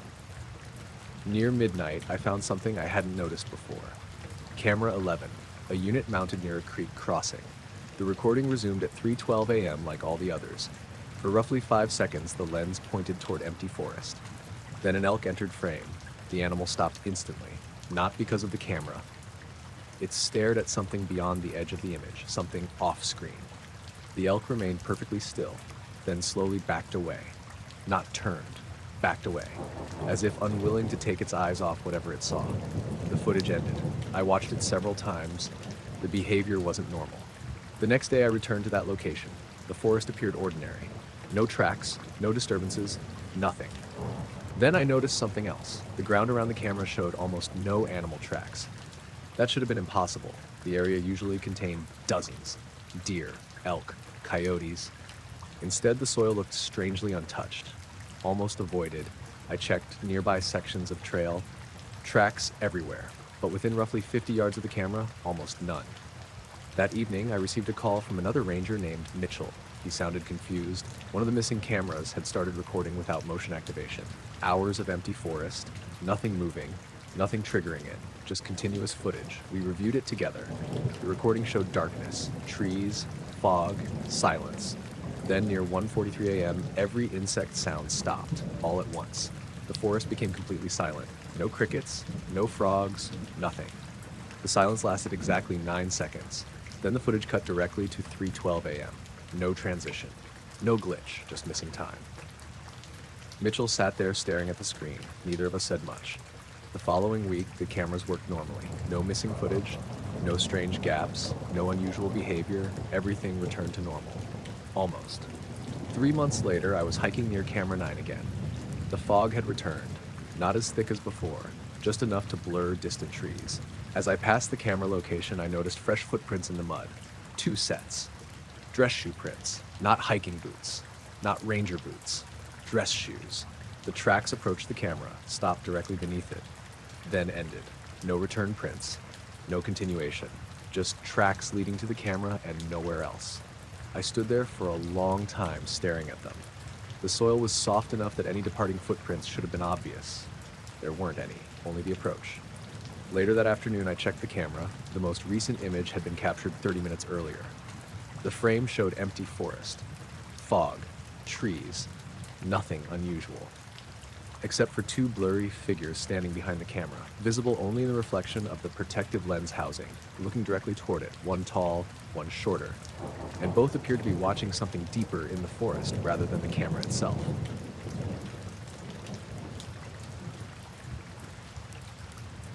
I found the tape on a rainy Tuesday afternoon while cleaning out my attic.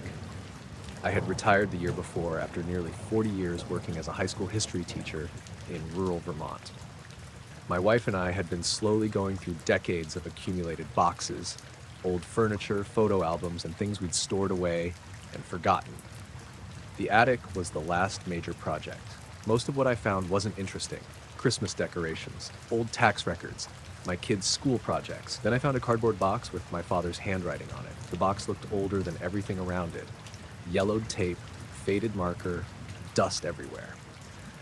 My father, Walter Brennan, had died in 1998. I'd gone through most of his belongings years earlier, at least I thought I had. Inside the box were photographs, receipts, newspaper clippings, and a small cassette tape. The tape had a handwritten label, recorded 1987, for family only. That got my attention immediately. My father wasn't the sort of man who left mysterious messages. He was practical, quiet, a mechanic his entire life. The idea that he'd recorded something specifically for family members seemed unusual. I took the tape downstairs. It took me 2 days to find a cassette player that still worked. Eventually, I borrowed one from a neighbor. The recording lasted roughly 30 minutes. The first few minutes were normal. My father talking about family history, names, dates, stories about relatives. Then the tone changed. His voice became noticeably more serious, not frightened, just careful. He began describing something that had happened during the summer of 1967. At the time, he'd been 24 years old. He and 2 friends had been driving home late at night from a fishing trip near Lake Champlain. According to the recording, they saw unusual lights over a field. 3 lights. Silent. Motionless. Nothing dramatic. Nothing impossible. The story remained grounded and straightforward. No aliens, no spaceships, no claims of contact, just strange lights. Then came the part that caught my attention. My father described stopping the truck to get a better look. The lights disappeared. A few minutes later, they noticed a black car parked beside a rural road. 2 men stood near it, watching them. The men never approached, never spoke, just stood there. My father said something about them bothered him. Not because they were threatening, because they appeared to have been waiting. The story continued for another 10 minutes. Then he mentioned a date, or at least he almost did. The tape briefly cut out, just a second or two. When audio returned, the date was gone. The sentence sounded incomplete. I replayed it multiple times. Same result. The tape seemed damaged at that exact moment. Eventually, my father finished the story. According to him, nothing else happened. No encounters, no investigations, no dramatic conclusion. Just an experience he'd never fully understood. The recording ended. I sat there for a while thinking about it, mostly because it felt completely out of character. My father never talked about things like that. Ever. I assumed that would be the end of it. Then small things started happening. Nothing major. Just odd. The following day I received a phone call. Nobody spoke when I answered. Just silence. Then the call disconnected. That happens. Wrong numbers exist. Telemarketers exist. I didn't think much about it. The next day it happened again. Same thing. Silence. Then a click, then nothing. After the 3rd call, I started paying attention. Still not alarmed, just curious. Around the same time, I noticed a dark sedan parked near the end of our road. Not every day, just occasionally. The vehicle never seemed to stay long, maybe 10 minutes, maybe 15. Then it would leave. Again, not especially alarming. People drive through neighborhoods. I would have forgotten about it if not for what happened 3 days later. Around noon, there was a knock at the door. I opened it expecting a delivery. Instead, I found two men standing on the porch. Dark suits, dark ties, polished shoes, one tall and thin, one shorter and broader. Both appeared perfectly dry despite the steady rain. The shorter man smiled. "Mr. Brennan?" I nodded. Neither introduced themselves, neither showed identification. The shorter man asked if they could ask a few questions. Immediately, I assumed they were selling something. Then he mentioned the tape. My stomach tightened, not because I felt threatened, because I genuinely didn't understand how they knew it existed. The men entered after I invited them inside. The conversation began politely. They asked whether I'd recently discovered personal recordings belonging to my father. I confirmed I had. The shorter man nodded. The taller man opened a notebook. Then came the question. Did the tape mention a specific date? Not the story. Not the lights. Not the encounter. The date. I told them I wasn't sure. The audio cut out briefly. The taller man stopped writing. The shorter man exchanged a glance with him, then asked again, "You're certain?" "Pretty sure." That answer seemed important. Very important.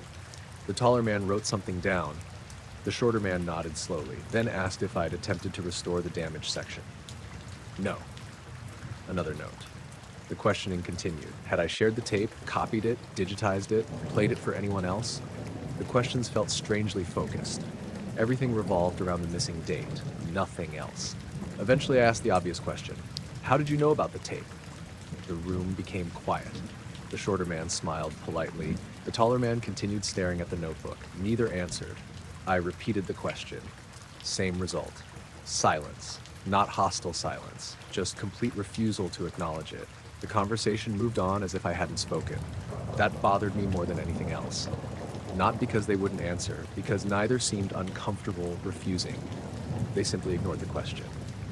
The interview continued for another 20 minutes. Eventually, the shorter man asked whether he could hear the recording. Against my better judgment, I agreed. I played the tape. Both men listened carefully. Neither took notes. Neither interrupted.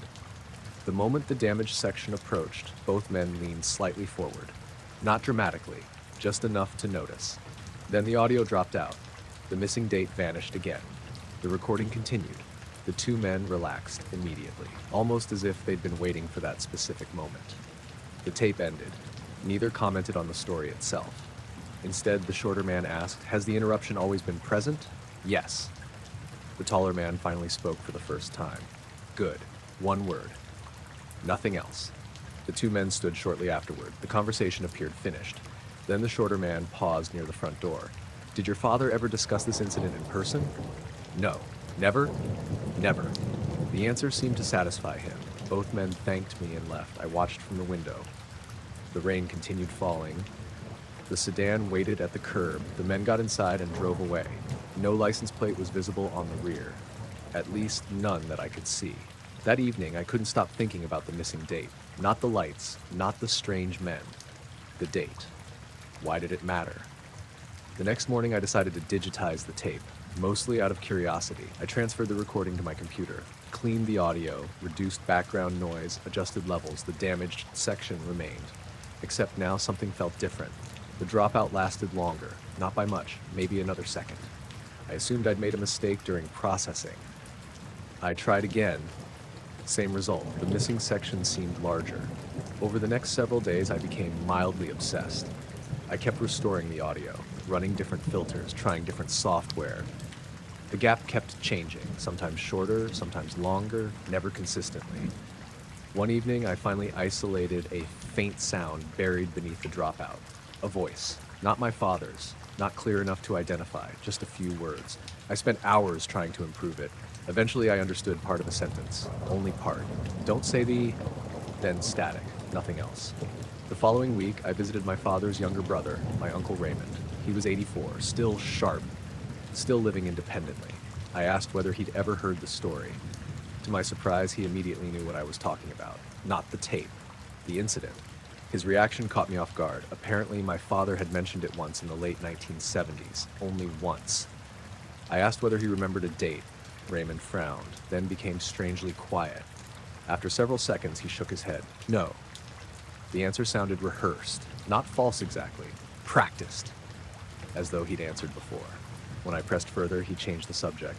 The conversation never returned to the tape. A month later, I received a package. No return address. Inside was a brand new cassette tape, completely blank. No label, no note, nothing. Just a cassette. I almost threw it away. Instead, I played it. The tape contained approximately 28 minutes of silence. Then, near the end, a single sentence, spoken by a man's voice I didn't recognize. Calm, clear, matter of fact. The voice said that was not the correct date. Then the tape ended. I took the photograph just after sunrise on a cold October morning in the Bitterroot Mountains of western Montana. The weather had been strange for days. Not dramatic, just unusually still. No wind, no rain. The kind of quiet weather photographers love because mountain lakes turn into mirrors. I was 32 at the time and worked mostly as a landscape photographer. Not famous, not making huge money. I sold prints, licensed images occasionally, and taught photography workshops during the summer. That morning I was alone.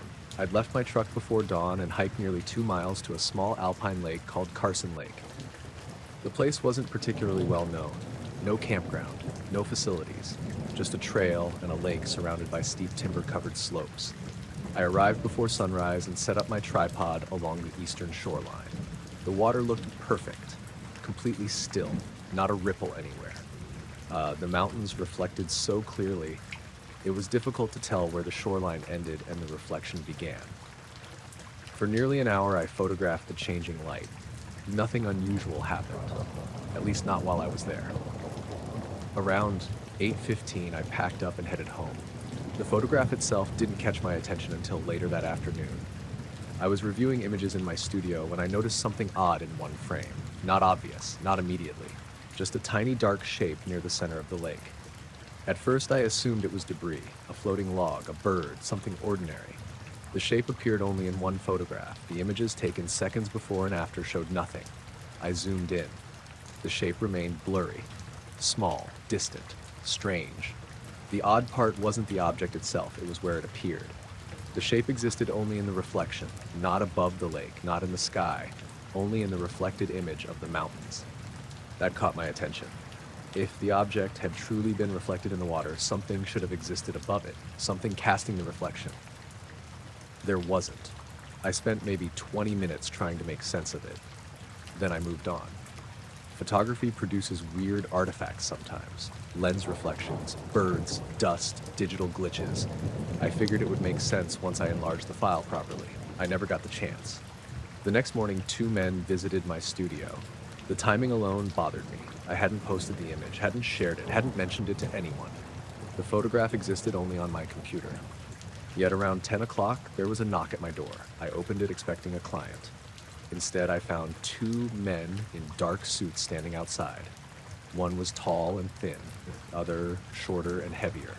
Both looked to be in their 40s. Both wore identical dark ties despite it being a casual mountain town where most people dressed in flannel and work boots. The shorter man smiled. Miss Avery Cole? I nodded. Neither introduced themselves. Neither showed identification. The shorter man simply said they had questions regarding a photograph. Immediately, my stomach tightened. I asked what photograph. The taller man answered, "The lake." That was all. The lake. Not Carson Lake. Not a landscape image. Just the lake. The fact they knew about it at all felt wrong. Still, curiosity won. I invited them inside. The conversation started politely enough. Where had I taken the photo? What time? What equipment? What weather conditions? Normal questions. At least initially. Then things shifted.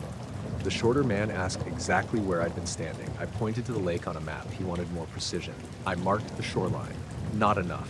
He wanted the exact location. I eventually pulled up GPS metadata from the image. The taller man copied the coordinates carefully into a notebook. The shorter man nodded, then asked where my tripod had been positioned. Not the lake, not the photograph, the tripod. I showed him. Again, the information went into the notebook. The questioning continued. Which direction had I been facing? How tall was the tripod? Had I moved during the session? Had I stood anywhere else nearby? The questions felt strangely specific, almost obsessive. After 20 minutes, I finally asked why any of this mattered. The shorter man smiled. Verification. That explained nothing. The taller man continued writing. Eventually, I asked whether they wanted to see the photograph. Neither answered immediately. The shorter man finally shrugged. If you'd like. The response surprised me. They'd come all the way to my studio because of a photograph. Yet they seemed completely uninterested in seeing it. I opened the file anyway. The image appeared on my monitor. Both men looked. Neither reacted. No surprise, no curiosity, nothing. The shorter man leaned closer to the screen, not toward the object, toward the shoreline, specifically the spot where I'd been standing. Then he asked, "Were you alone?" "Yes." The taller man wrote something down. The shorter man nodded slowly. Again, the question seemed more important than the image itself. I enlarged the object, or tried to. The shape remained blurry, indistinct, a dark oval, nothing more. The men barely glanced at it. That was the moment things started feeling genuinely strange. Most people would have focused on the object. That was the unusual part. The men couldn't have cared less.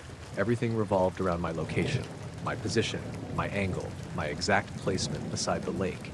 Eventually, the shorter man asked, "Did you leave the shoreline during the session?" "No." "At any point?" "No." The taller man stopped writing. Both men exchanged a look. The first real reaction I'd seen from either of them. Not concern. Relief. Small but unmistakable. Relief. The conversation continued another 15 minutes. Then the shorter man asked something unexpected. "Did you notice any sounds?" I frowned. "What kind of sounds?" "Anything unusual?" I thought about it. Actually, there had been something. A noise I'd mostly forgotten. Shortly before taking the photograph, I'd heard 3 faint metallic pops from somewhere across the lake. Not loud, not dramatic, just enough to notice. I mentioned it. The effect was immediate. The taller man looked up from the notebook. The shorter man's smile vanished. Both stared at me. Neither spoke for several seconds. Then the shorter man asked, 3? Maybe. Not 2? No. Not 4? No. The answer seemed important. Again, everything seemed important except the photograph. Eventually, the interview ended. The shorter man thanked me. The taller man closed his notebook. Both stood. Then the shorter man paused near the door. "One final question. Have you returned to the location since taking the photograph?" "No," he nodded. "Good." The words stuck with me. Good.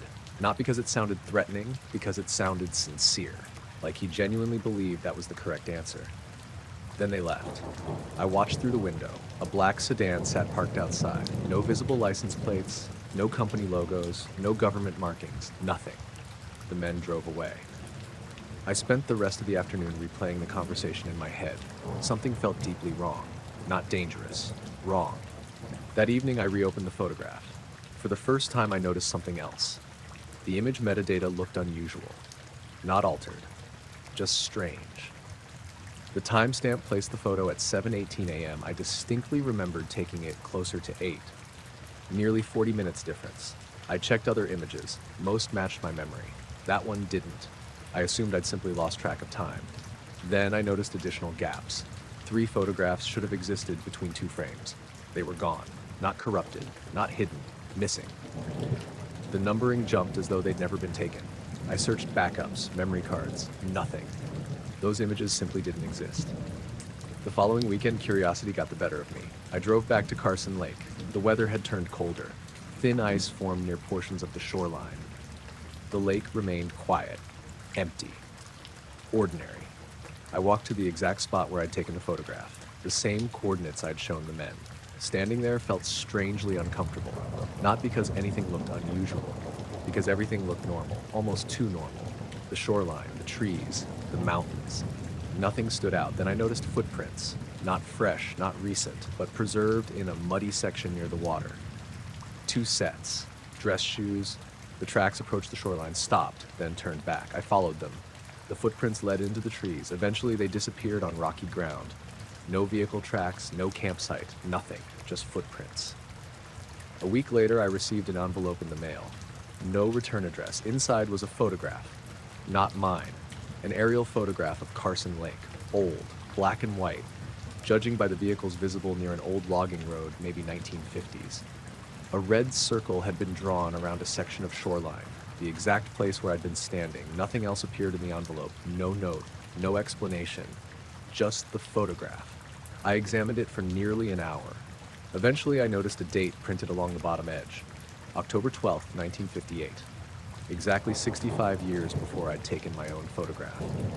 In the circled area stood a small dark figure facing the lake. Too distant to identify, too blurry to enlarge, and positioned in precisely the same spot where my tripod had been.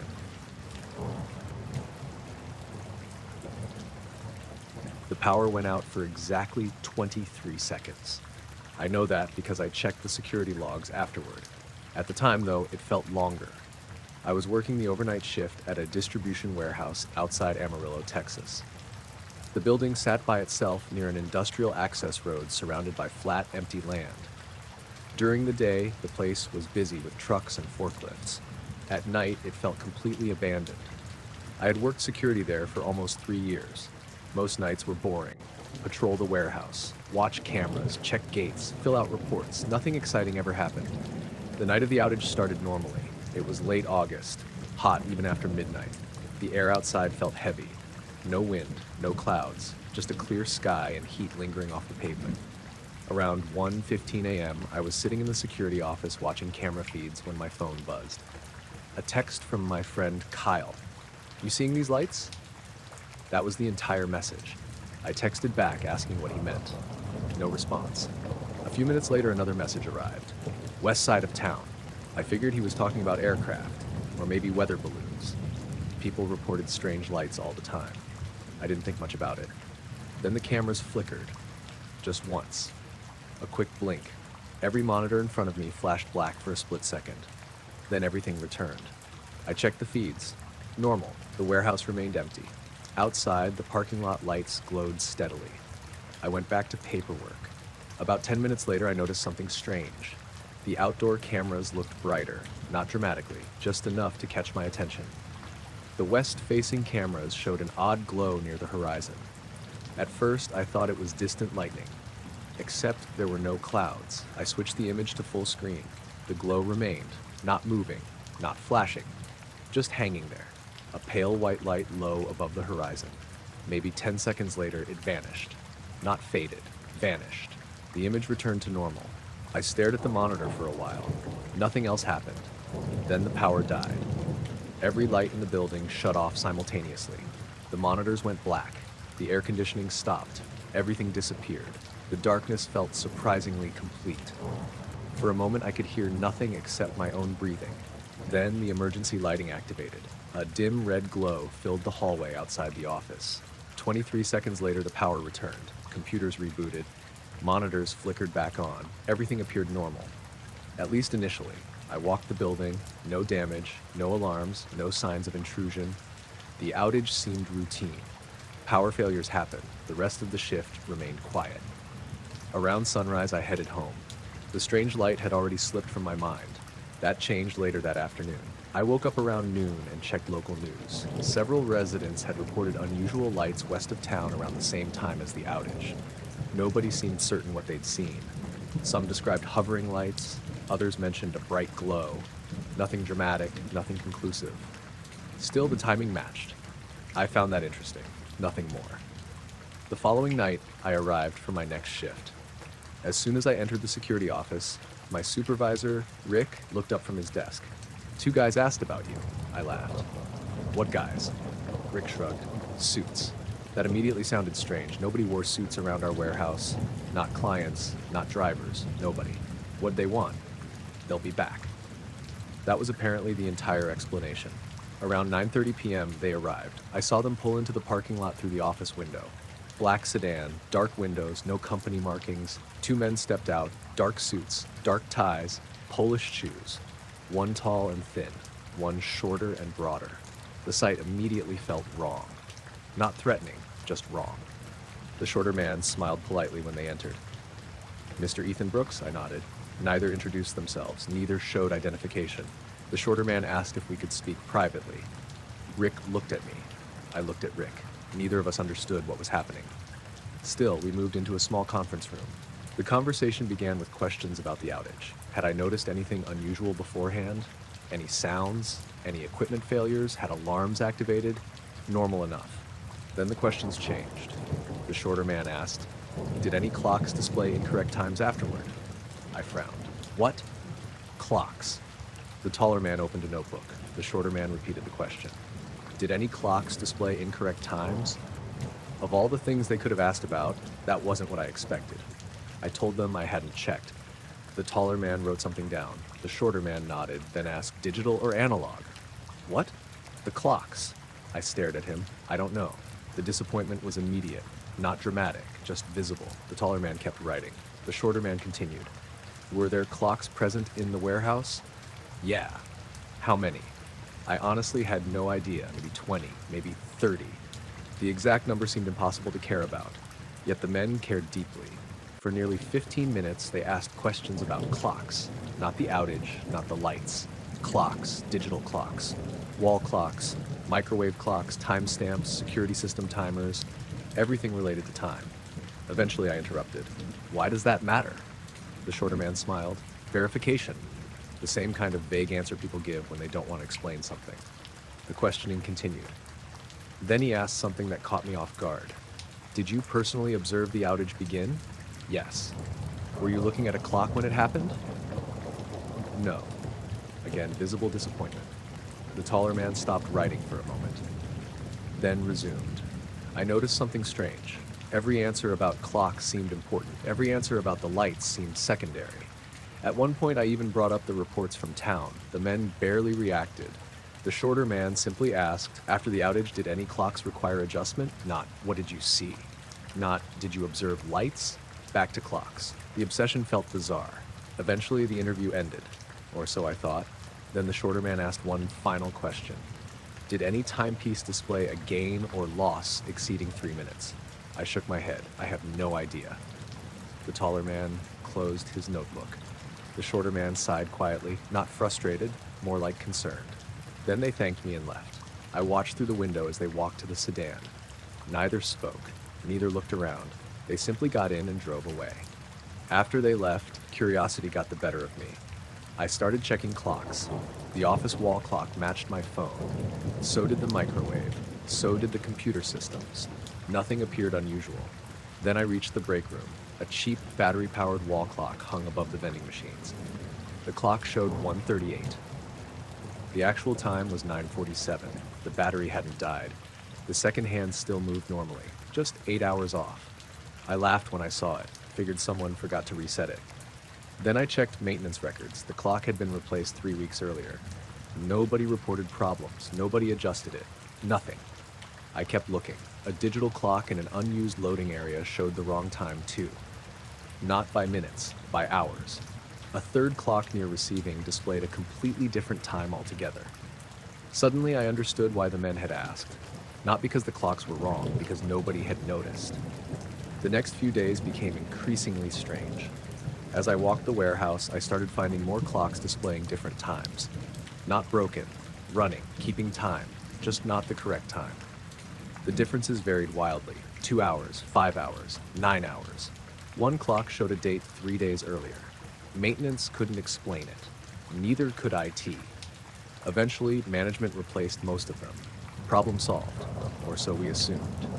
About 2 weeks later, I was reviewing archived security footage from the night of the outage, mostly out of curiosity. The timestamps immediately caught my attention. Several camera feeds disagreed with each other, not by seconds, by minutes.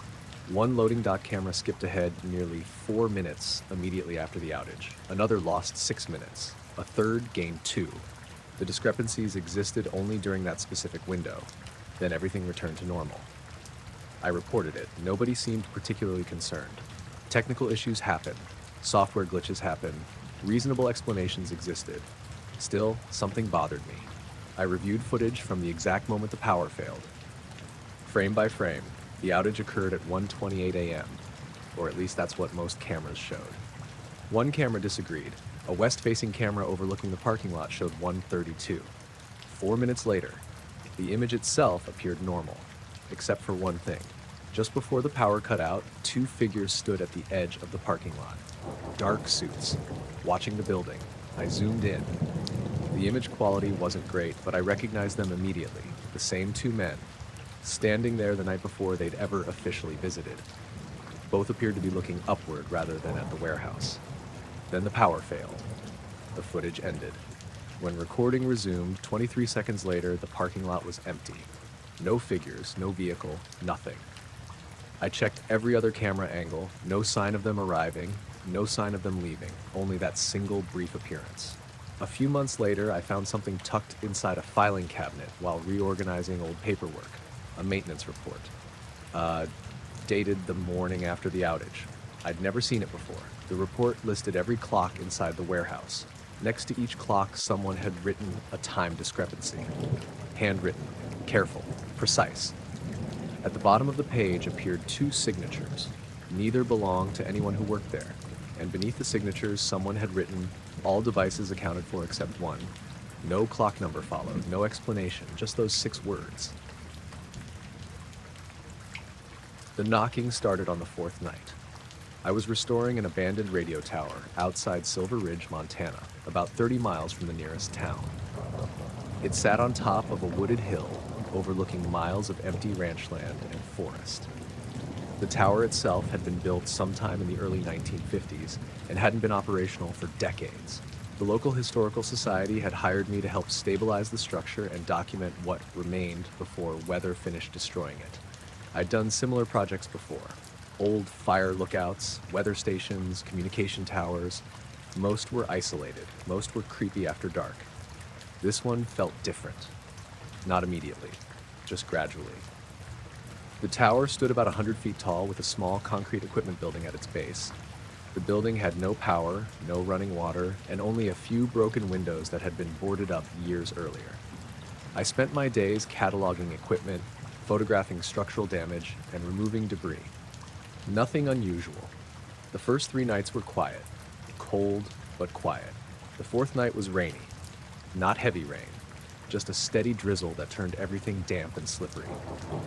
I stayed later than usual because I was trying to finish inventorying equipment inside the old transmitter room. Around 9:40 p.m., I heard the first knock, 3 sharp impacts. Knock, knock, knock. It sounded metallic, loud enough that I looked up immediately. At first, I assumed something had blown loose on the tower. The wind had picked up. Old structures make noise. I ignored it. Then it happened again.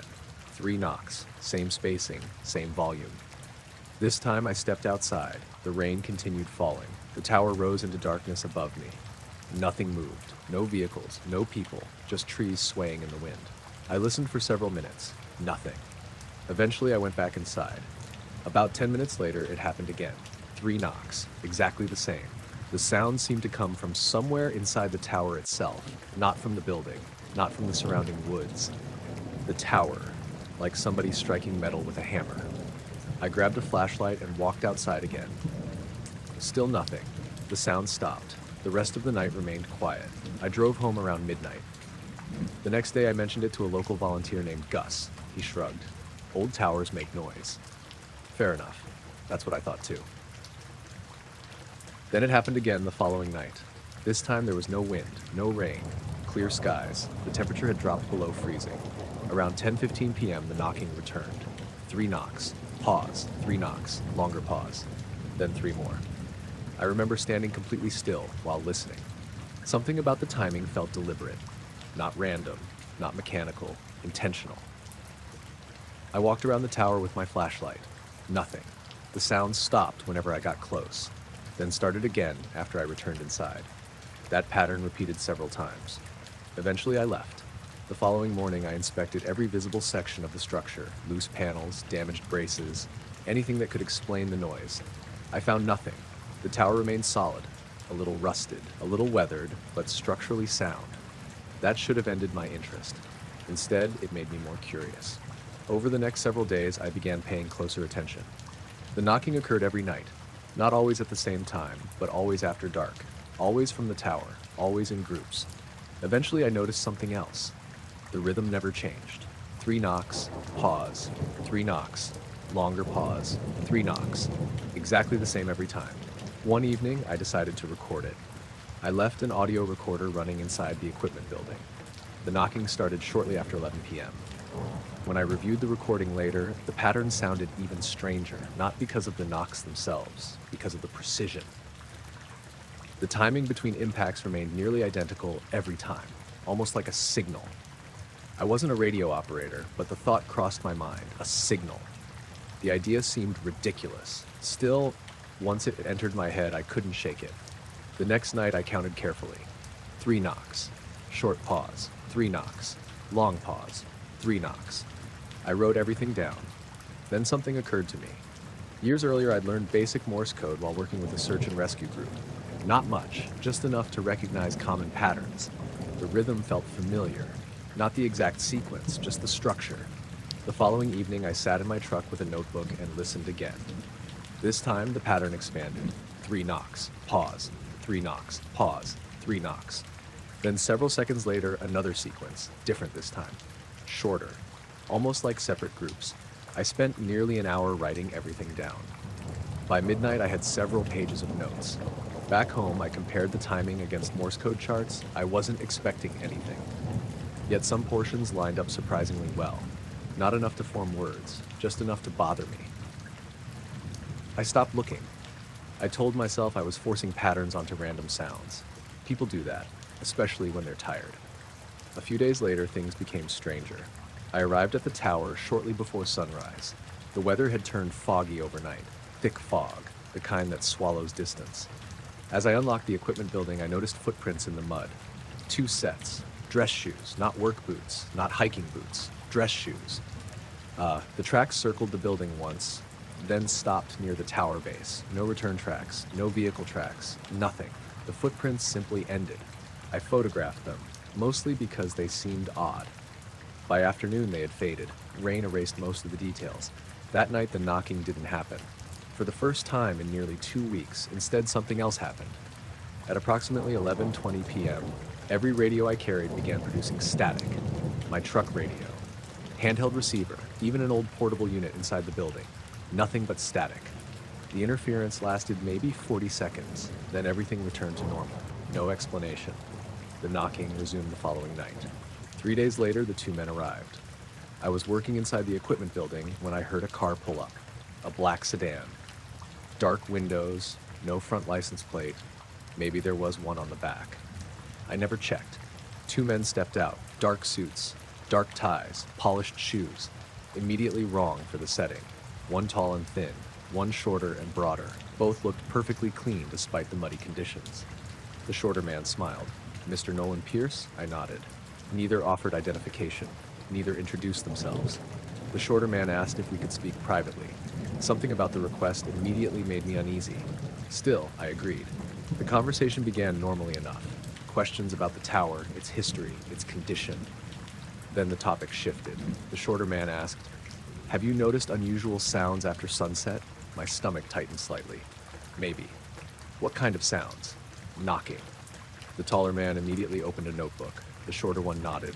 Neither looked surprised, not even slightly. The questions became increasingly specific. How many knocks? How often? What time? Did weather affect them? Had anyone else heard them? I answered as honestly as I could. The taller man filled several pages. Then came the question that changed everything. Did the sounds follow any recognizable pattern? The shorter man's tone remained calm, casual, almost conversational. I hesitated. Something told me the answer mattered. Actually, yes. The effect was immediate. The taller man stopped writing, completely. His pen froze above the page. The shorter man's smile vanished. Not dramatically. Just gone. For several seconds, neither spoke. Then they exchanged a look. Not surprise, not confusion, recognition.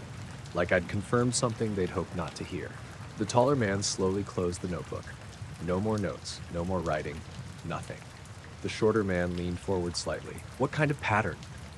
I explained the repeating sequences, the timing, my attempts to compare them against Morse code. As I spoke, both men became visibly uncomfortable, not scared, concerned. The taller man never reopened his notebook. Eventually, the shorter man interrupted. "Did you successfully decode anything?" "No." That answer seemed to relax them.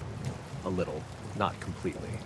The questioning continued. Had the pattern changed recently? Had I shared it with anyone? Had I recorded it? That last question seemed especially important. I admitted I had recordings. Again, the men exchanged looks. The shorter man asked if he could hear them. Against my better judgment, I agreed. I played several samples. Both men listened silently. Neither took notes. Neither reacted visibly. Yet something felt wrong. Halfway through one recording, I noticed the taller man staring toward the tower outside. Not listening. Watching. Like he expected something. The audio ended. The room remained silent. Then the shorter man asked, "Have you ever received a response?" "What do you mean?" Neither answered immediately. The shorter man simply shook his head. "Never mind." The interview ended shortly afterward. Both men stood. The shorter man thanked me for my cooperation. Then he said something strange. "If the pattern changes, please leave." "Leave where?" "The tower." That was all. No explanation, no clarification, just leave. I watched them walk back to the sedan, then drive away. The entire encounter lasted maybe 30 minutes. I didn't get names, didn't get credentials, nothing. That night I stayed anyway, mostly because I was irritated. The warning felt absurd. The knocking began around 10:50 p.m., same pattern, same rhythm, nothing different. Then shortly after midnight it changed. For the first time, instead of 3 knocks, there were 4. Pause. 4 more. Long pause. Then 4 again. I sat frozen inside the building, listening. The sequence repeated, over and over, different from before, deliberately different. I remembered the shorter man's warning. If the pattern changes, leave. For reasons I still can't explain, I packed my equipment immediately. No hesitation, no debate. I just left. Halfway down the access road, I glanced back through the trees. The tower stood silhouetted against the night sky, and for a moment I thought I saw 2 figures standing at its base, motionless, watching it. Not watching me, watching the tower. The next morning I returned. Everything appeared normal. No figures, no vehicles, nothing. The tower restoration continued for another 3 weeks. The knocking never happened again, not once. Before leaving the site permanently, I reviewed every recording I'd made. Most sounded exactly as I remembered, except one, the final recording. The one from the night after the 2 men visited. The night the pattern changed. The audio contained the knocks. 4, pause, 4, pause, 4. But underneath them, barely audible, there was another sound. A voice, not speaking clearly, just murmuring, as though someone stood very far away. I boosted the volume repeatedly, cleaned the audio, filtered the noise. Eventually I made out a few words, only a few, enough to understand them. The voice wasn't responding to the knocking, it was counting along with it. I first saw it around 2:15 in the morning on a stretch of highway, so empty it felt abandoned. I was driving home from a friend's house in western Kansas. My buddy Nate had recently bought a small place outside Garden City, and I'd stayed later than planned helping him install new kitchen cabinets. By the time I left, it was cold, windy, and completely dark. Not storming. Just one of those nights where low clouds covered everything and reflected almost no light back down. The highway was empty. No cars ahead. No cars behind. Nothing. I'd driven that route dozens of times before. The nearest town was nearly 40 miles away. I remember because I'd just passed a mile marker when something caught my attention through the driver's side window. At first I thought it was a distant radio tower light. Then I realized it was moving. The light wasn't particularly bright. Maybe about as bright as a helicopter spotlight viewed from far away. White. Steady. No blinking. No flashing. Just moving. I glanced over again. It appeared to be matching my speed. That got my attention. Not because it seemed impossible, because it seemed strange. The terrain out there is mostly flat farmland. If another vehicle was traveling on a parallel road, I probably would have seen headlights. There weren't any. The light remained off to my left, maybe half a mile away, maybe farther. Distance was difficult to judge. I watched it for several minutes.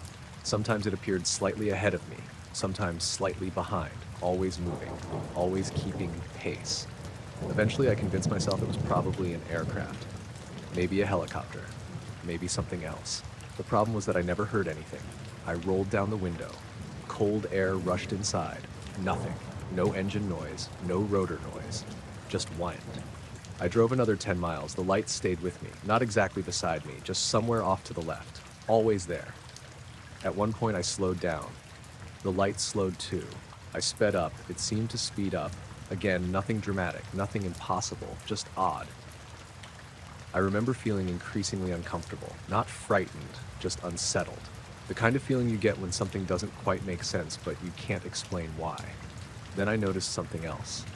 The light wasn't bouncing. If it was a vehicle crossing rough terrain, it should have moved vertically.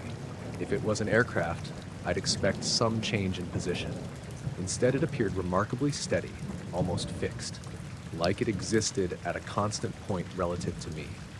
That thought bothered me more than anything else. Around 20 minutes later, I approached a long curve in the highway.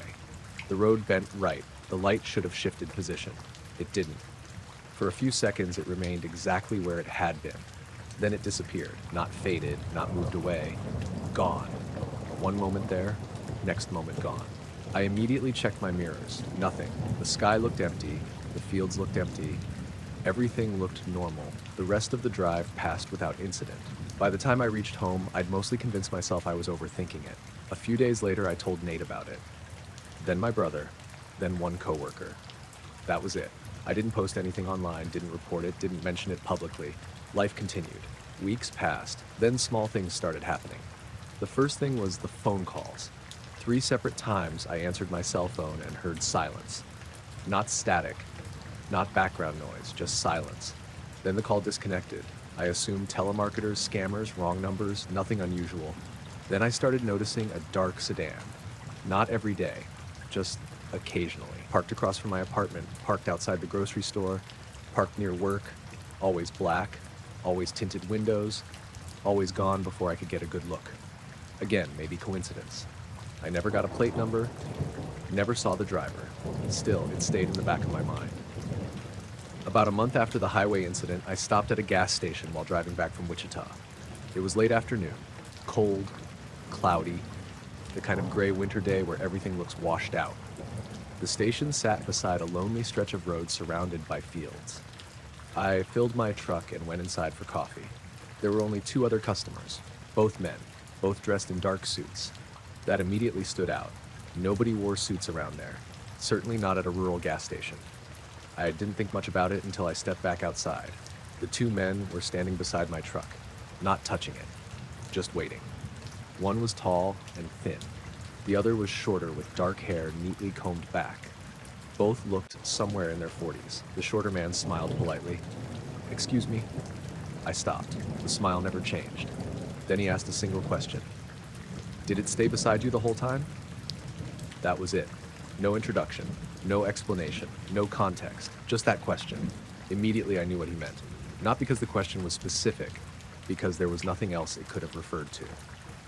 I stared at him. My mouth actually opened before I could think of a response. Finally I managed. "What?" Neither man reacted. The shorter one repeated the question exactly, word for word. "Did it stay beside you the whole time?" I remember looking between them, trying to understand what was happening, trying to figure out whether somebody was playing a joke. Neither appeared amused. Neither appeared threatening, just patient, waiting. I answered honestly, "No." The shorter man nodded. The taller man glanced briefly at him. Something about that glance felt important, like they were silently confirming something. Then the shorter man said, "Thank you." And that was it. Both men turned and walked away. I stood there watching. My brain struggled to catch up. Wait, neither stopped. "Who are you?" No response. I followed them toward the parking lot.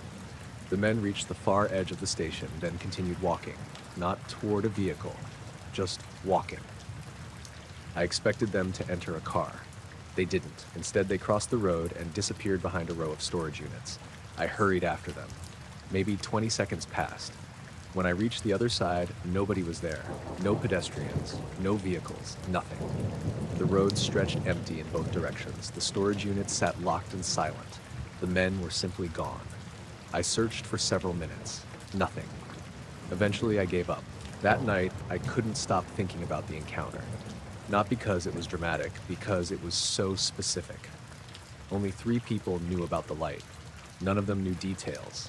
I hadn't described its position, hadn't mentioned it pacing the truck, hadn't discussed how long it stayed there. Certainly not publicly. Yet somehow these strangers knew exactly which question to ask. Over the following weeks, I became increasingly curious. I called Nate. He swore he'd never told anyone. Same with my brother, same with my coworker. Nobody seemed to know anything. Life gradually returned to normal, mostly. Then another strange detail surfaced.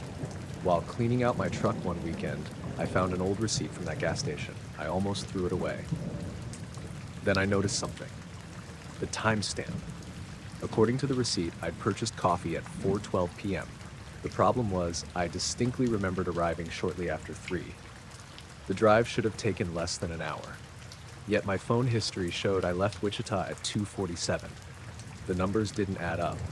I spent nearly an hour trying to reconstruct the timeline. Nothing made sense. Somewhere along the route, there appeared to be nearly 40 minutes unaccounted for. Not enough to be alarming, not enough to prove anything, just enough to bother me. Months later, I drove that highway again. Same route, same direction, same time of night. Partly because I wanted to see whether anything happened. Partly because I wanted to convince myself it was all coincidence. The road remained empty. The fields remained empty. Nothing unusual appeared.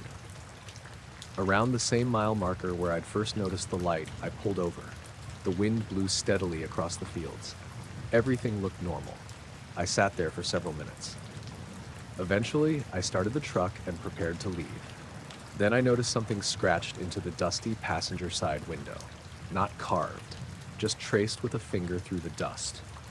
4 words, small enough that I almost missed them. The writing looked old, like it had been there for weeks, possibly months. The words read, "It fell behind there." I stared at the message for a long time, then wiped it away with my sleeve and drove home. The compass started spinning around 11:20 in the morning. At first, I thought I'd broken it. I was a geology graduate student at the time, working on a summer field mapping project in a remote section of northeastern Nevada. My advisor, Dr. Elaine Mercer, had secured funding to study fault structures in a stretch of rugged hills about 40 miles from the nearest town. Most days were simple.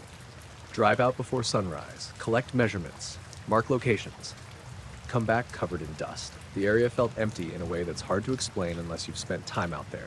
No houses, no power lines, no traffic, just endless hills, dry gullies, scattered juniper trees, and silence. The day it happened was unusually hot.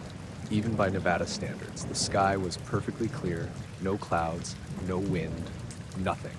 I was alone that morning because my field partner, Kevin Soto, had stayed behind with a stomach bug. The nearest person was probably 20 miles away. Around 11, I reached a rocky ridge overlooking a shallow valley. Nothing seemed unusual. I was taking measurements with a Brunton compass when the needle suddenly jerked sideways.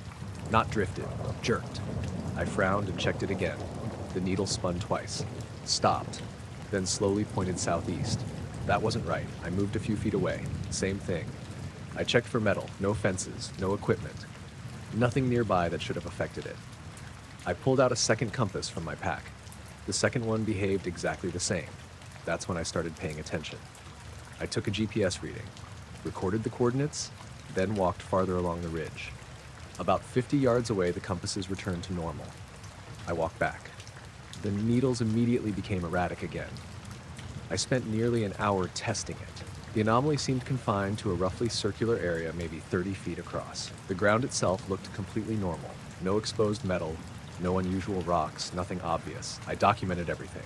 Photographs, measurements, GPS coordinates, notes. The more I tested, the stranger it became. The interference wasn't consistent. Sometimes the compass pointed north, sometimes east, sometimes it spun slowly in circles. Once it locked onto a direction that didn't change no matter how I turned the instrument. I eventually radioed Dr. Mercer. She sounded interested, mostly excited. Geologists encounter magnetic anomalies all the time. Usually there's a geological explanation. Buried mineral deposits, magnetite, old mining debris, something. She told me to gather as much data as possible, so I did. The strange part came later. Around noon, I noticed something I hadn't paid attention to before. The area was unusually quiet, not silent, just missing certain sounds. Normally you hear insects, birds, wind moving through brush, something. I suddenly realized I hadn't heard any of that for several minutes. The silence wasn't complete, but it felt oddly focused, as if everything nearby had moved somewhere else. I remember standing there and becoming aware of my own footsteps, my breathing, the sound of gravel shifting beneath my boots. Everything else seemed distant. Then I heard a metallic sound, very faint, almost like someone tapping a wrench against a pipe. Clink, clink, clink, 3 times. The sound seemed to come from somewhere below the ridge. I walked toward it. Nothing. No vehicle. No people. No equipment. The sound didn't repeat. Eventually, I returned to work. Around 1:30, I packed up and headed back to camp. The drive out took nearly 2 hours. When I arrived, Kevin was sitting outside our trailer drinking water. The first thing he said was, "You look like hell." Apparently, I looked exhausted. I blamed the heat. That evening, I showed Dr. Mercer my notes. She became increasingly interested as she reviewed them, especially the compass data. She planned to revisit the location herself later in the week. The next morning, everything changed. I woke up early and checked my equipment. The primary compass no longer worked. The needle barely moved. The backup compass behaved even worse. It pointed south regardless of orientation. We assumed they'd been damaged, maybe heat exposure, maybe manufacturing defects. Annoying, but not impossible. Then my GPS unit started malfunctioning. Coordinates drifted, saved waypoints disappeared, battery levels fluctuated wildly. By afternoon, the device became completely unusable. Dr. Mercer joked that I discovered the world's most inconvenient haunted hill. Nobody took it seriously, at least not yet. 2 days later, we returned to the site together. The anomaly was gone, completely. The compasses behaved normally, GPS readings behaved normally, everything behaved normally. We spent hours searching the area. Nothing. No unusual rock formations, no buried debris, no evidence anything had ever happened.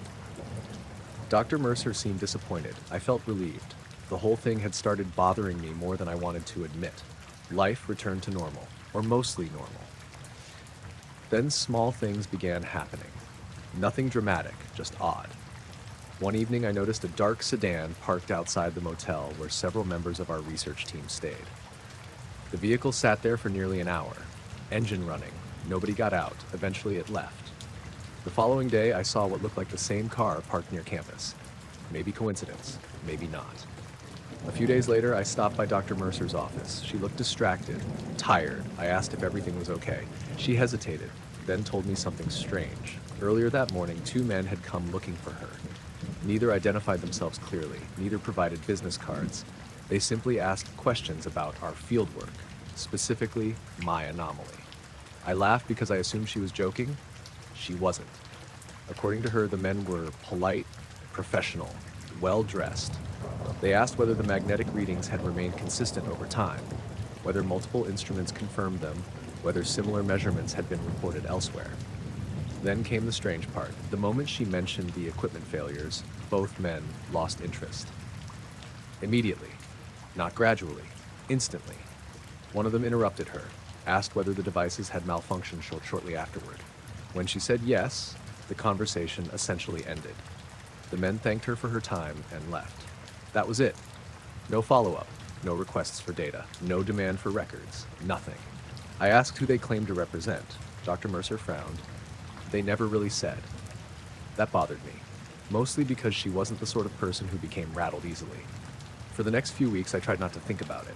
Classes resumed, research continued, life moved on. Then I started noticing something else. The coordinates from my original field notes no longer matched. At first, I assumed I'd copied them incorrectly. But multiple notebooks showed different versions, not dramatically different, just enough. A few digits changed, a few numbers shifted. The location seemed to move slightly every time I checked. I blamed exhaustion, stress, human error. Reasonable explanations existed. Then I found the photographs. The images themselves appeared normal. Rocks, brush, dry hills, nothing unusual. But one picture bothered me. The photo showed the center of the anomaly area. I distinctly remembered taking it around noon. The image metadata said 4:17 p.m., hours later. I checked other photographs. Several timestamps were wrong. Not impossible.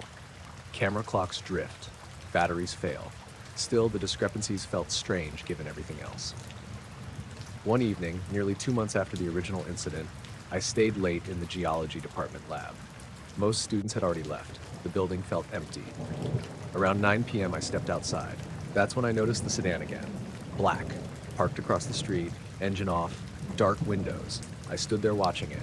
After about 30 seconds, the headlights turned on. The vehicle pulled away. No sudden movements, no drama, just left. The next morning, I found an envelope in my campus mailbox. No return address, no stamp, nothing. Inside was a single sheet of paper, blank except for one sentence typed in the center. Did the sound occur before or after the compass movement? That was it. No signature, no explanation, no contact information. I showed it to Dr. Mercer. Her face immediately changed, not fear, recognition. She asked where I'd gotten it. I explained. Then she told me something she'd never mentioned before. During her conversation with the two men, they'd asked about sounds, not magnetic readings, not instruments, sounds, specifically whether anyone heard metallic noises. At the time, she hadn't thought it mattered. Now she seemed less certain. Neither of us knew what to do with that information. Eventually, we filed the paper away and moved on, at least outwardly. The following spring, I graduated. Life took me elsewhere. Different state, different job, different projects. Years passed. The incident faded into the background. Then one afternoon, while sorting old research materials, I found my original field notebook. Tucked between pages near the anomaly entry was something I didn't remember placing there. A folded piece of paper, old, yellowed. Inside was a single handwritten note, not my handwriting, not Dr. Mercer's, just one sentence. The ink had faded slightly. I stared at it for several minutes before realizing what bothered me. The note read, "Good." It didn't stay consistent. Exactly the phrase Dr. Mercer remembered using when she described the equipment failure to the two men. A phrase she'd never written down, and a phrase I'd never recorded anywhere. I saw something crash into the woods when I was 16. That's the part everyone focuses on. The truth is, that's the least strange thing that happened. The really strange part came 12 years later. Back when I was 16, I lived in a small town in northern Michigan. My parents owned a house near the edge of a large state forest. There were miles of trees behind our property and only a handful of houses scattered along the road. One October evening, I was walking our dog, Scout. It had rained earlier. The ground was wet. The sky was clear except for a few low clouds moving east. I remember looking up because I noticed an unusually bright light crossing the sky. At first, I thought it was an airplane, then it suddenly changed direction. Not sharply, just enough to seem wrong. The light moved lower, became brighter, then disappeared behind the tree line. A few seconds later, there was a flash somewhere deep in the forest. Not an explosion, not a fireball, just a brief burst of white light. Then darkness, no sound, nothing. Scout immediately started pulling toward home. I followed, that was it. No investigation, no government agents, no mysterious aftermath. The next day, some friends and I searched the area. We found nothing. No burn marks, no wreckage, no broken trees, nothing. Eventually, I stopped thinking about it. Life moved on. I graduated, moved away, got married, got divorced, moved again. The sighting became one of those odd stories you tell occasionally when weird topics come up. Nothing more. 12 years later, I was living alone in a small house outside Eugene, Oregon. The house sat on a quiet road surrounded by evergreens. Not isolated exactly, but private. My nearest neighbor was several hundred feet away.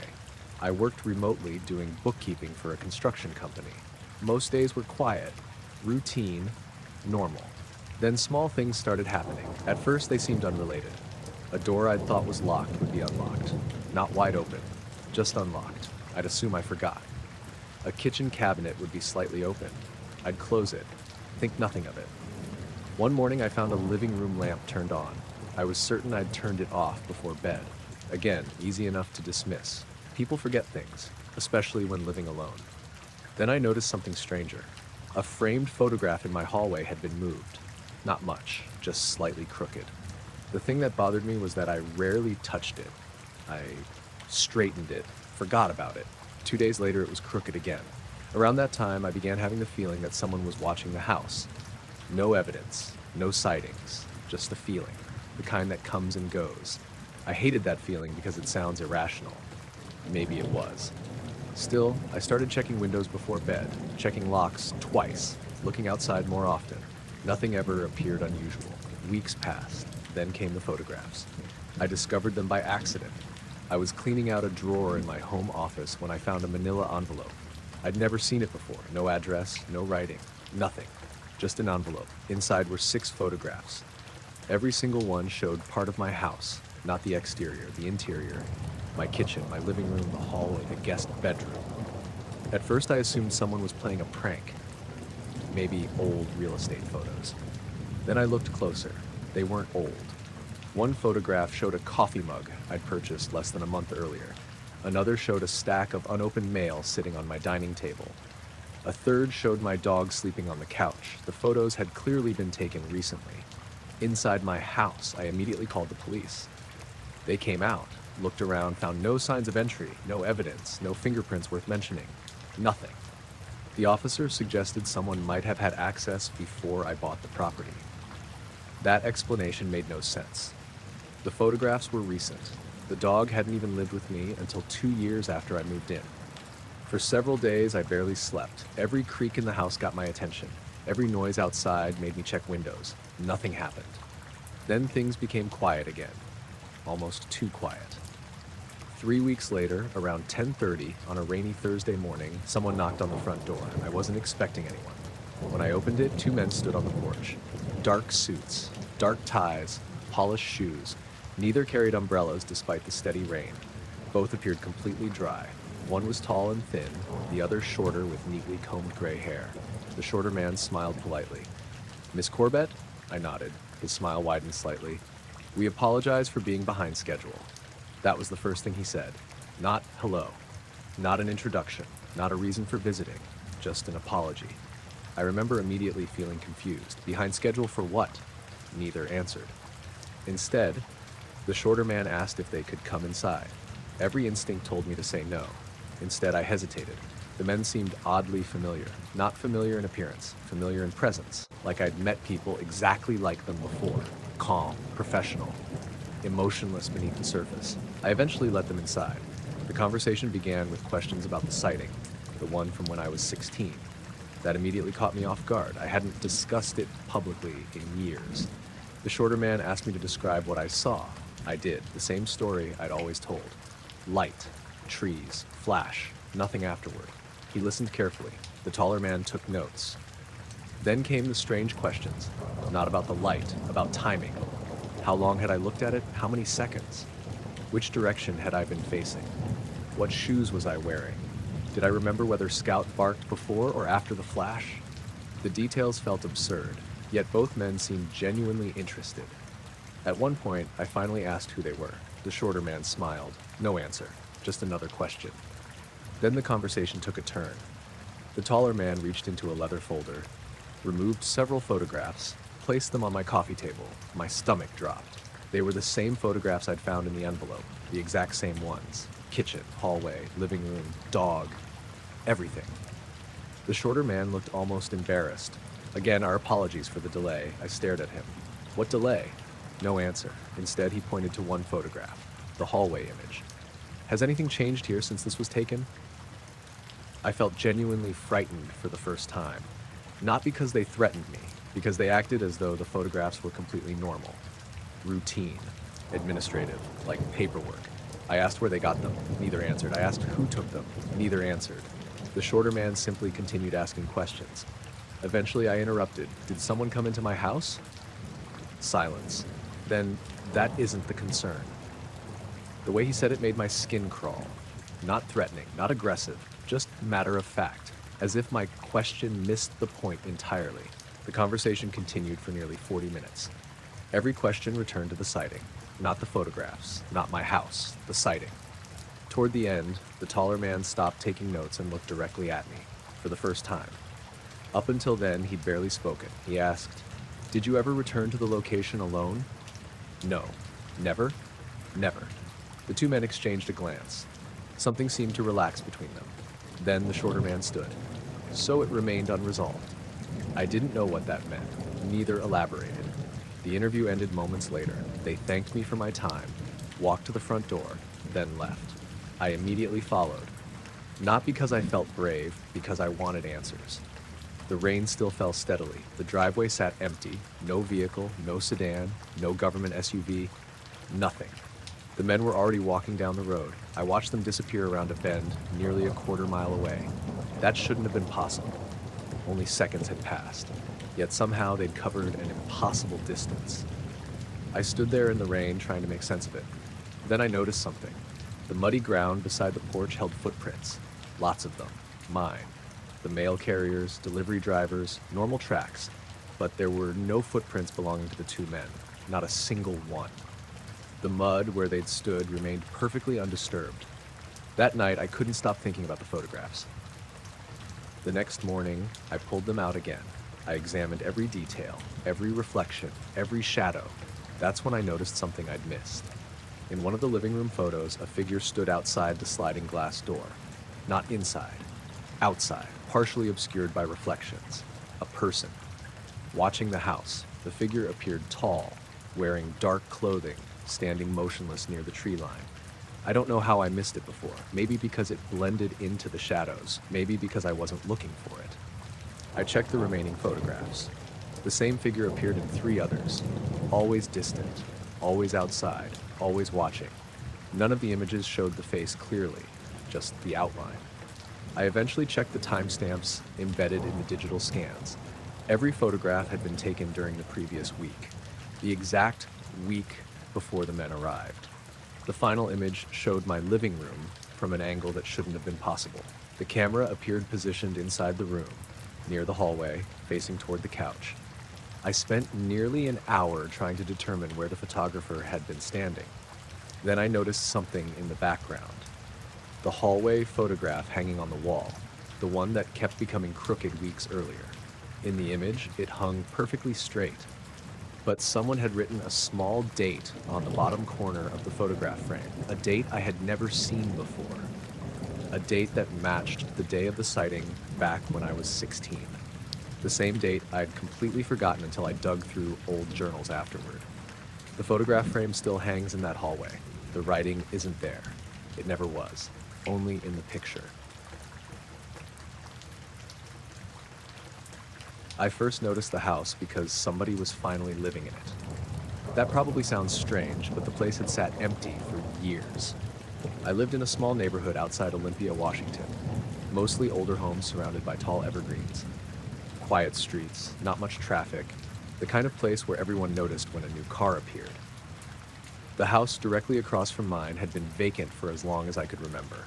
Not abandoned, just empty. The lawn got mowed. The property taxes were apparently paid. Sometimes contractors showed up, but nobody ever lived there. Then one spring, a moving truck appeared. Within a week, a man had moved in. His name was Victor Hale. At least that's what he introduced himself as. He looked to be in his late 50s. Polite, quiet, lived alone. The first time we spoke was while I was checking my mailbox. He walked over and introduced himself. Nothing unusual, normal conversation.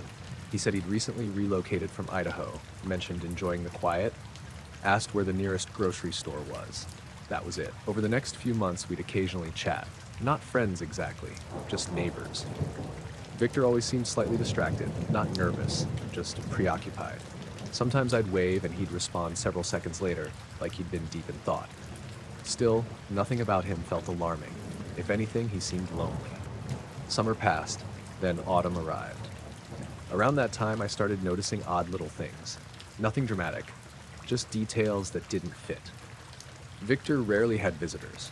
In fact, I never saw anyone enter the house. No family, no friends, nobody. Yet occasionally lights appeared in rooms that should have been empty. I'd notice movement behind curtains late at night, shadows crossing windows, the sort of thing you dismiss immediately. People move around their homes, nothing unusual. Except the shadows sometimes appeared in multiple rooms at once.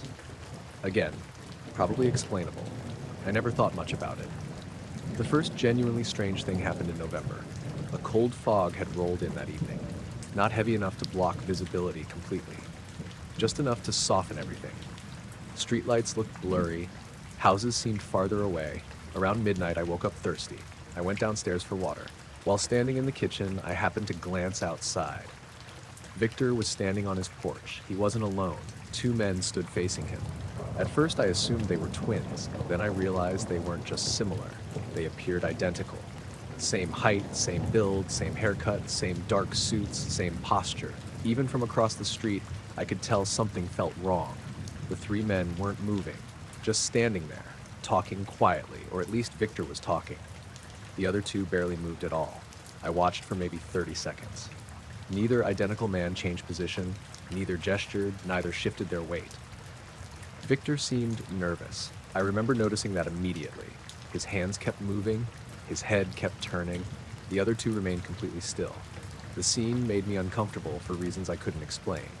Eventually, I went upstairs. I considered continuing to watch. Instead, I went back to bed. The next morning, Victor's driveway was empty. No moving truck, no car, nothing. The curtains were open. The house appeared vacant. I assumed he'd gone somewhere. Then I noticed something odd. His mailbox stood open, empty. Later that afternoon, I knocked on his door. No answer. The following day, a for sale sign appeared in the yard. That caught my attention. Victor had lived there less than a year. I called the realtor number listed on the sign, mostly out of curiosity. The woman who answered seemed confused. When I mentioned Victor's name, there was a long pause. Then she asked, "Who?" I repeated it. More silence. Finally, she told me no owner by that name was associated with the property. I explained that he'd been living there for months.